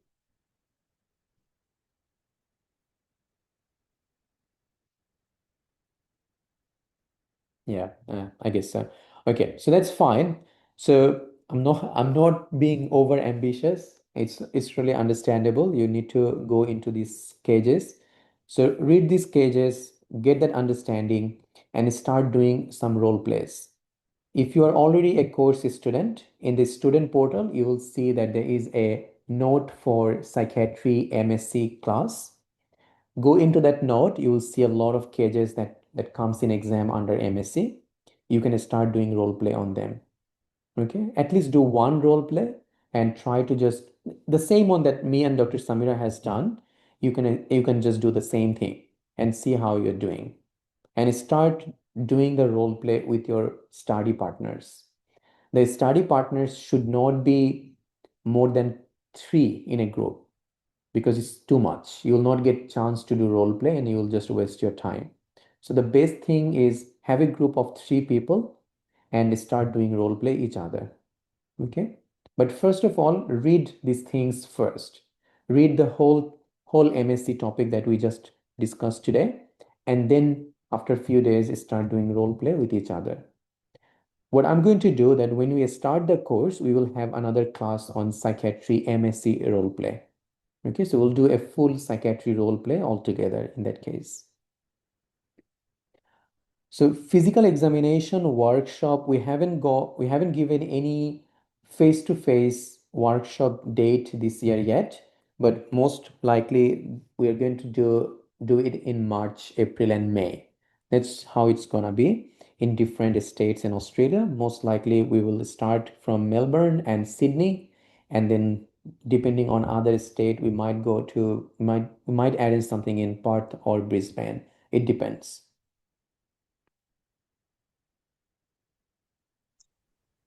Hi, doctor. I have a question. Just is the case presentation and role play is same for pesky and clinical? No, pesky is a bit different. The clinical is a little bit more simple in a way that it doesn't go that deep, and examiner doesn't ask any other questions in between. The pesky is kind of an interview, so you get a lot of questions from the examiner because it's kind of an interactive interview. Okay, so the cases might be a bit similar, and you will get a lot of idea about the pesky cases from clinical course, but still the way that exam is conducted, the pesky exam is completely different from clinical. Okay, thank you. And is there, I found some like course pesky, for pesky also there is a course. Yeah, there is a pesky course that's we also run a course every 6 to 8 weeks. So there is a course if you are going for pesky exam, then yes, definitely join our next pesky course, which is going to start in mid-February. Okay, okay. Thank you. Okay, thank you. And Dr. Urisha, if you have a AMC account with EICS, that will be sufficient. We just need to see that you passed your AMC MCQ exam. AMC handbook, we will provide it in your course group in Facebook.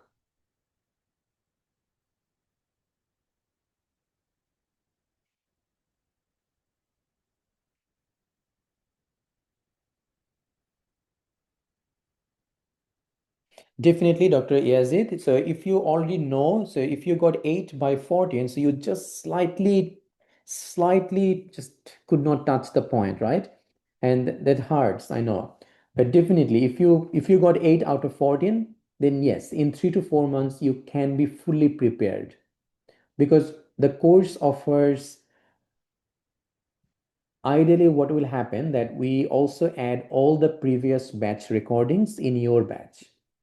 So when you make the full payment, you get the recently finished course, all the recordings. So you can, if you have less time, someone who is going for February or March, they can still join the course and they can just go through the whole recorded sessions because it will be there as part of your course as well.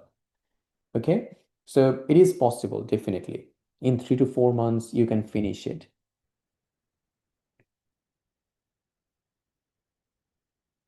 In between the case presentation, do examiner ask any theory questions? Usually no. Okay, I'm going to discuss about the course now. Just give me one moment.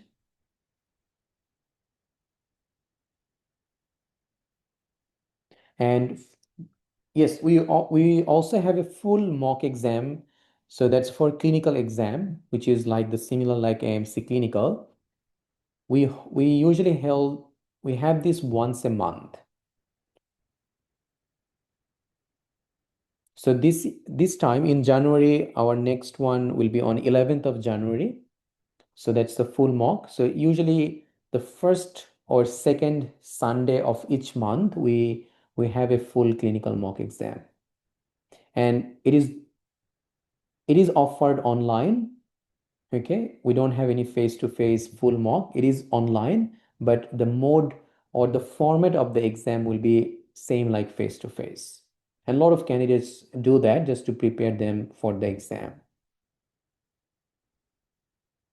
Okay, so because you guys are not willing to do the role play, I can't go into too much about this because this requires role play. But what I can show to you is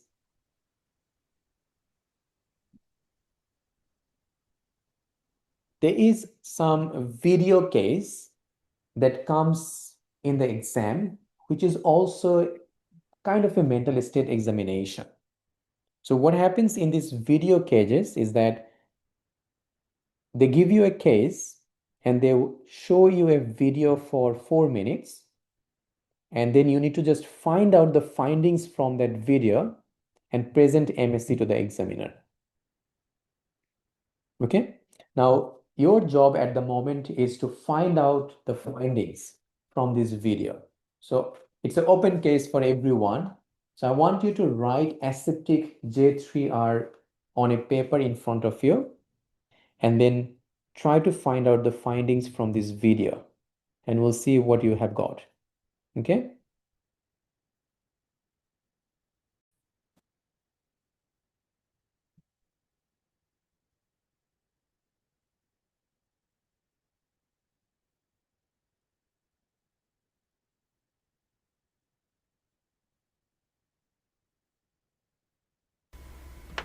Hello, Alison Wells. Do you want to come and have a seat? Hi, I'm Dr. Taylor, one of the GPs at this surgery. What would you like me to call you? Alison will be fine. Okay, okay. So what's brought you here today, Alison?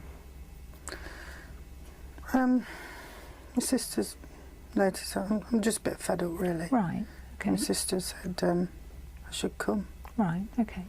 Has this been going on for some time? Yeah, a few months, really. Okay. Do you want to tell me a bit more about what's been going on? Just things seem to be piling up. Right. I just don't seem to be coping with things. Right. Okay. The kids and things. Right, okay. Would it be okay, Alison, for me to ask you a few more detailed questions about how you've been feeling? Okay. Well, if we start with asking you a bit about your mood, how have you been feeling in yourself? I say a bit fed up. Wake up in the morning, everything just seems very black. Right. It's just like swimming in treacle, really, and I just don't. I think by tea time the kids get home, so I've been having a fairly decent conversation with them. But right. And can I just check, Alison, when you say things feel very black, do you mean you feel very miserable? Fed up, miserable. Right. Okay. And what about sort of feeling tearful? Has that been happening? I dropped some sugar the other day and I just burst into tears. Right, okay. So is it the slightest thing that would make you feel tearful? Things that perhaps wouldn't ordinarily bother you? Yeah. Right. My sister's noticed as well. Right, okay. So you've been feeling very low and with episodes of tearfulness. Yeah. What about other things? What about your energy levels? Are you managing to keep up with things? I used to do a lot with the kids. We used to go swimming, play, but now I just spend the day on the sofa, really, unless I have to go to work. Right. And just remind me, what is it you do for your job? I work in the supermarket. Right. So how have you been managing at work? I'm not been going in as much because I just feel so exhausted. But I mean, we're just not. The supermarket's been taken over and they've cut the wages. Right. And I'm having problems with bills. Right. And it's like the catalogues, they're just writing me letters. You know, the kids, they want all these new games and stuff. Yeah, sure. And it's just, you know. Sounds like things are really difficult all round. Okay. With all this going on, how are you sleeping, Alison? It takes me ages to go to sleep. I used to read a book. Right. And just drop off. Right. But now I just spend my time looking at the clock. Right. So it goes round and round. So from actually getting off to bed and getting off to sleep, how long is that taking? A couple of hours, probably. Right. Okay. Once you're actually asleep, are you waking up much during the night? Well, I wake up about... Last night I think it was about 4 o'clock I woke up. And can you get back to sleep from that time? No. And then when you're actually getting out of bed in the morning, are you still feeling tired at that point? Just exhausted. I feel like my brain's not been switched off. Right. And I'm just exhausted the next day. Okay. What about eating? What's your appetite been like while you've been feeling like this? I used to have quite a weight problem, but the last couple of months, I mean, it's just a bit looser. Right. I just... Do you know how much you've lost? No. The kids come in from school and they make their own stuff, and I just don't bother really. Okay, so your appetite's gone down as well. What about things like concentrating in your memory, both when you, I don't know, watching TV at home or out when you're out doing your job? Well, how have those things been? I mean, pretty useless with the kids. They've, I've got the swimming money last week and right. PE kit and parents even. Right, okay. I just start one job and I'd like, I'm not explaining myself very well. It's like the television. I used to like watching the soaps, EastEnders or something, and now 10 minutes later I just, thinking of something else. Okay. And what about things, Alison, that you used to enjoy? Are there things in life that you still enjoy at the moment? Nothing really. As I say, a bit useless with the kids. I used to enjoy going out. Right. I used to go out with my friends, for pictures and things. Right. But of course now I just can't be bothered. So is it you can't bother, or you don't feel like it as well? What's the point really? Right, okay. And I was going to ask, how old are your children now? I had them a bit later in life. It took us a long time for me to have them. Right. I've got a girl and a boy. One's 11, one's 9. And looking after children takes a lot of time and energy. How are you managing to keep up with that, feeling as low as you do? Well, they're a bit self-sufficient really, the kids do. They come in from school, get their own tea. Right. I should be doing more for them really, but no, I'm just a bit useless at that at the moment. Okay. And what about looking after yourself?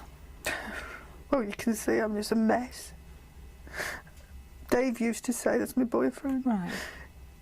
I used to, not have much money, but I just take a bit of pride in what I was doing, you know. Right, okay. And my hair and stuff, but I can't be bothered with that now. There's no point really. Okay. And you mentioned Dave, that's your current partner. How long have you and Dave been together?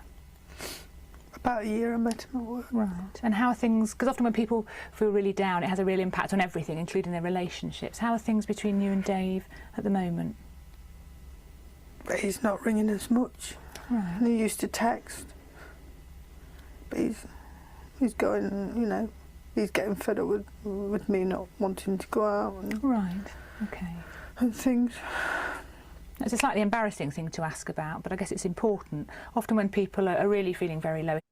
Okay, so basically, this is a case of depression. And what happens in a depression case, that sometimes the video goes on, but you normally don't get a lot of findings that you like to, like this case. So what you can do in that case, what happens in this kind of video cases where things just goes on and on, but you're not getting any aseptic J3 or finding. Are you just not going to say anything? So the idea is you just say what you have found from the conversation. In here, so far, we have only found the appearance and behavior.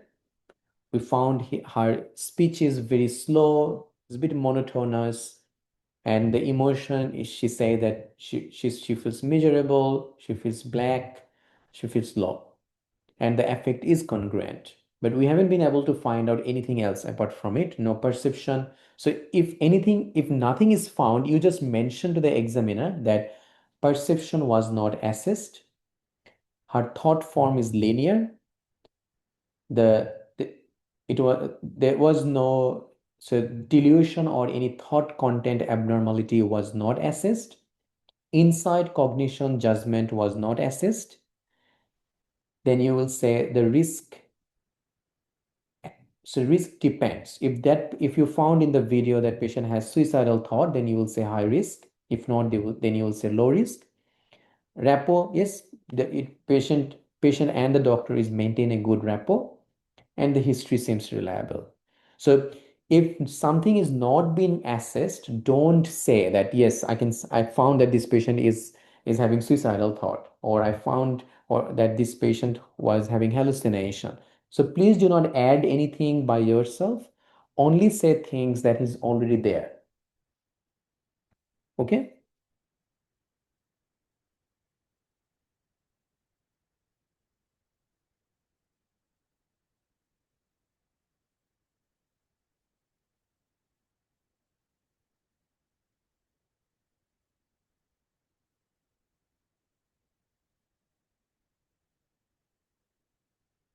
All right, so that's all about today's discussion. I'm just going to show you about a little bit of discussion about the course.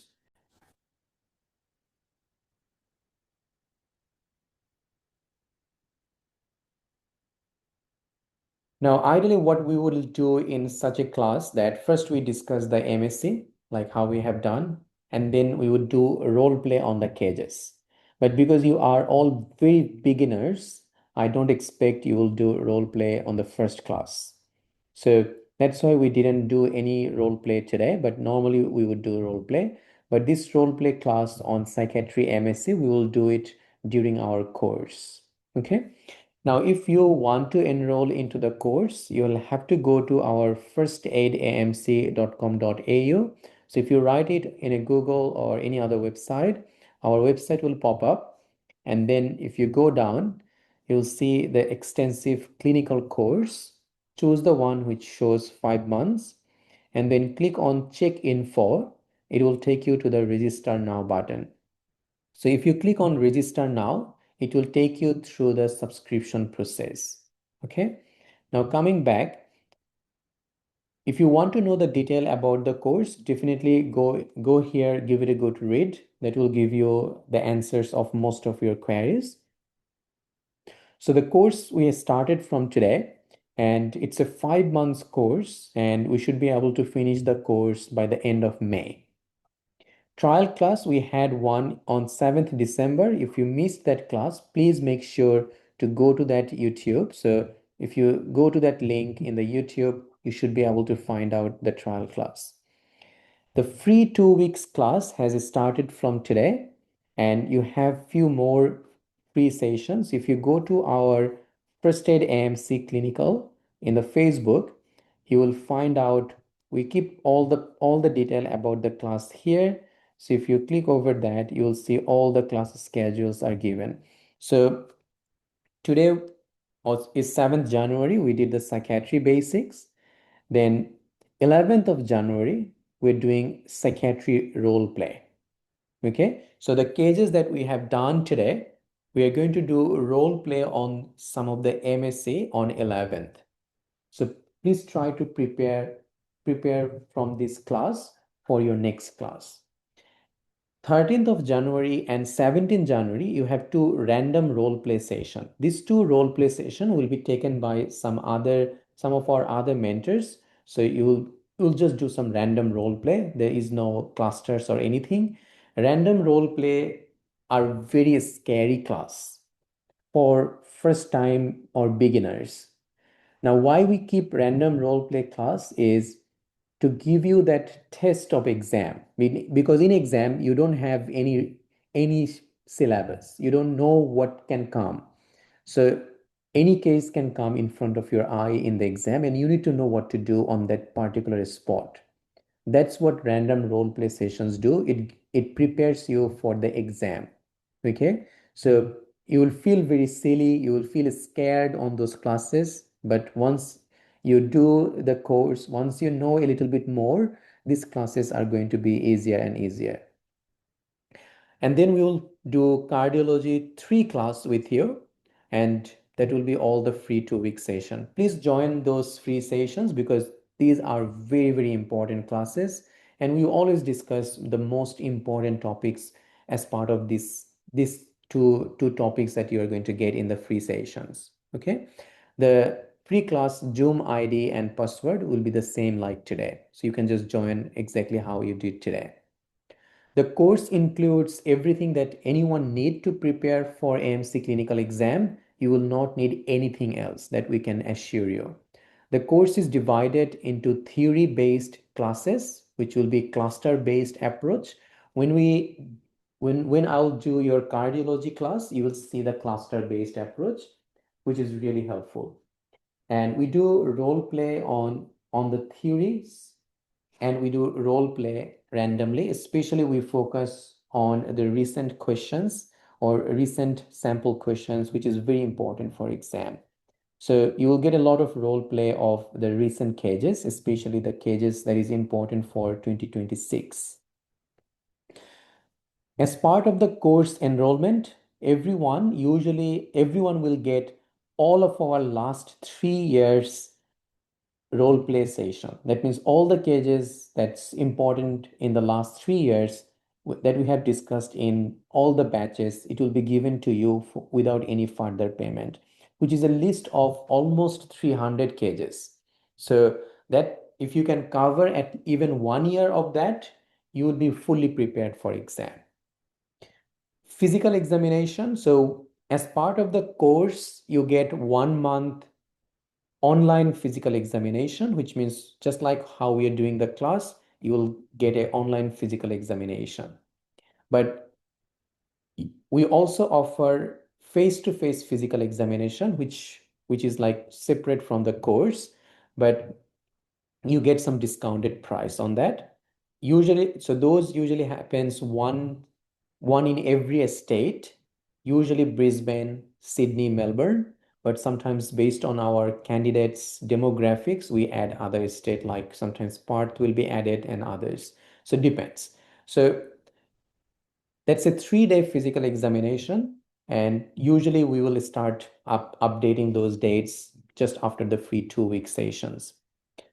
But the course include 1 month physical examination, which is more than enough, because we will give you each and every idea about how to do physical examination with a person.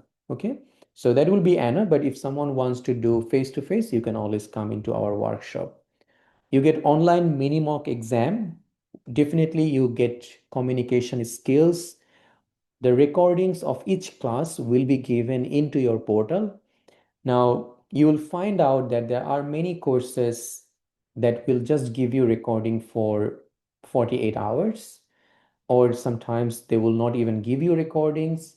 But our course is exceptional in that kind of way that we just don't offer live sessions. We also give you recordings for total 10 months. So you will get the recording of all the classes for total 10 months.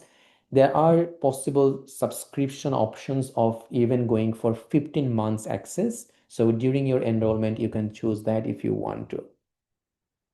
Remember one thing, that these recordings are super important. You'll not be able to remember anything after 2 months. So let's say that you are doing a psychiatric case now, and then over the next 3-4 months, you will be doing other things.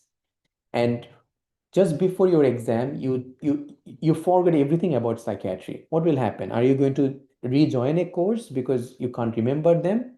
No.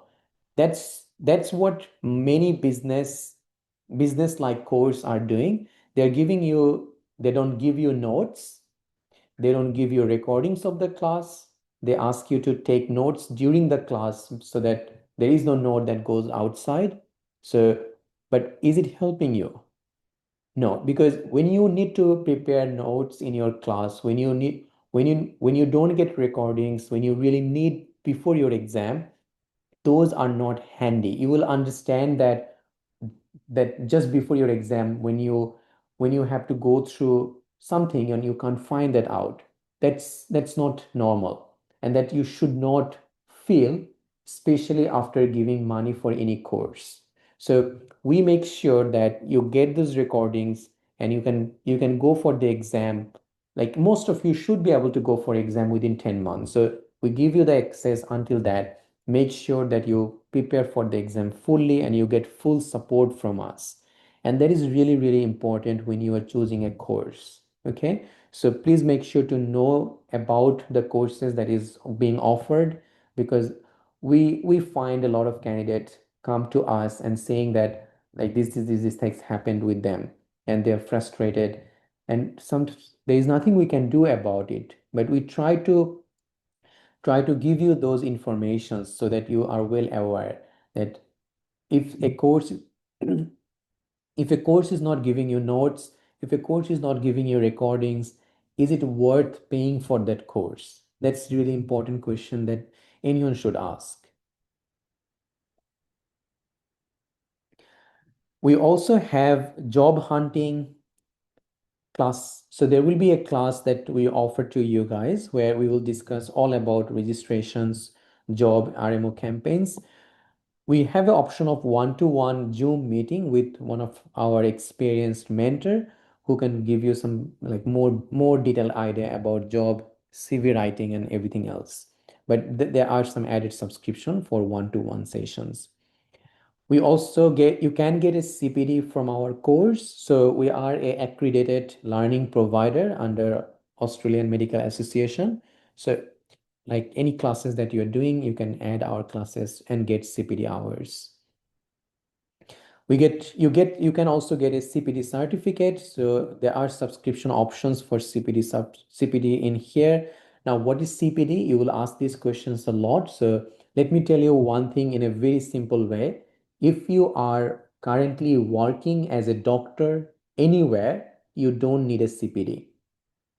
But if you are not working this year as a doctor, then you need a CPD, because APRA during your registration, they will ask that why did you have this gap? And let's say you had a gap because maybe you are in a maternity break, or you were diagnosed with something bad, or you had a familial emergency, or you are in Australia, you can't work. So that gap can be filled with CPDs. In a year, you need to show at least 50 CPD hours, but our course classes will give you minimum 130 CPD points or CPD hours. So that course will be more than enough for total year CPD requirement for APRA registration. Okay, so that's all about the course, and you'll still have a lot of time to ask any queries regarding the course in our other classes. So feel free to always come and ask the questions or any queries that you have. So we take classes 3 days a week. So it's always around from 8:30 to 10:30 p.m. Sydney time. And the schedule for the course is usually at the moment we take class. So clinical classes are on Wednesday, Sunday, and Saturday. So Wednesday, Saturday, Sunday is usually the schedule. And you get 3 lectures per week.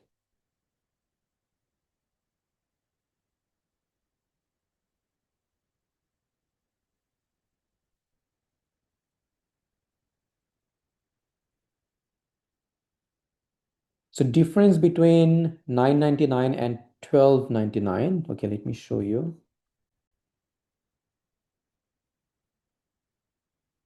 So there are 4 subscription options. The most affordable, most popular one is this one, $9.99 Australian dollar, where you get total 10 months access.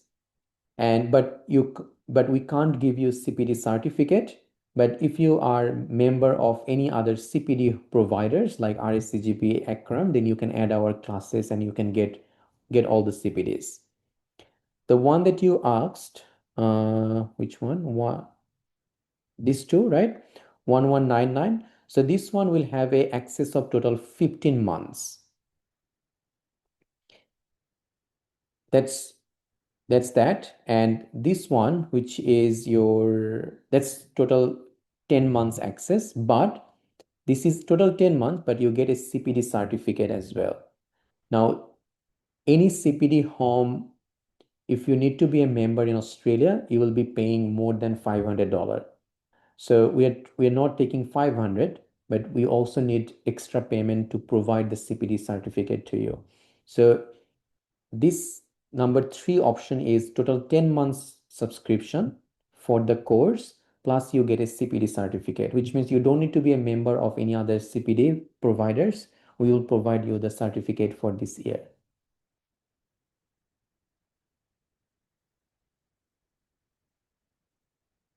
So days and time for the session. So our classes are 3 days a week. 8:30 to 10:30 p.m. Sydney time, and it's Saturday, Sunday, and Wednesday. But sometimes we also add extra class. So sometimes there might be a four class in a week, and those are usually the random role play classes.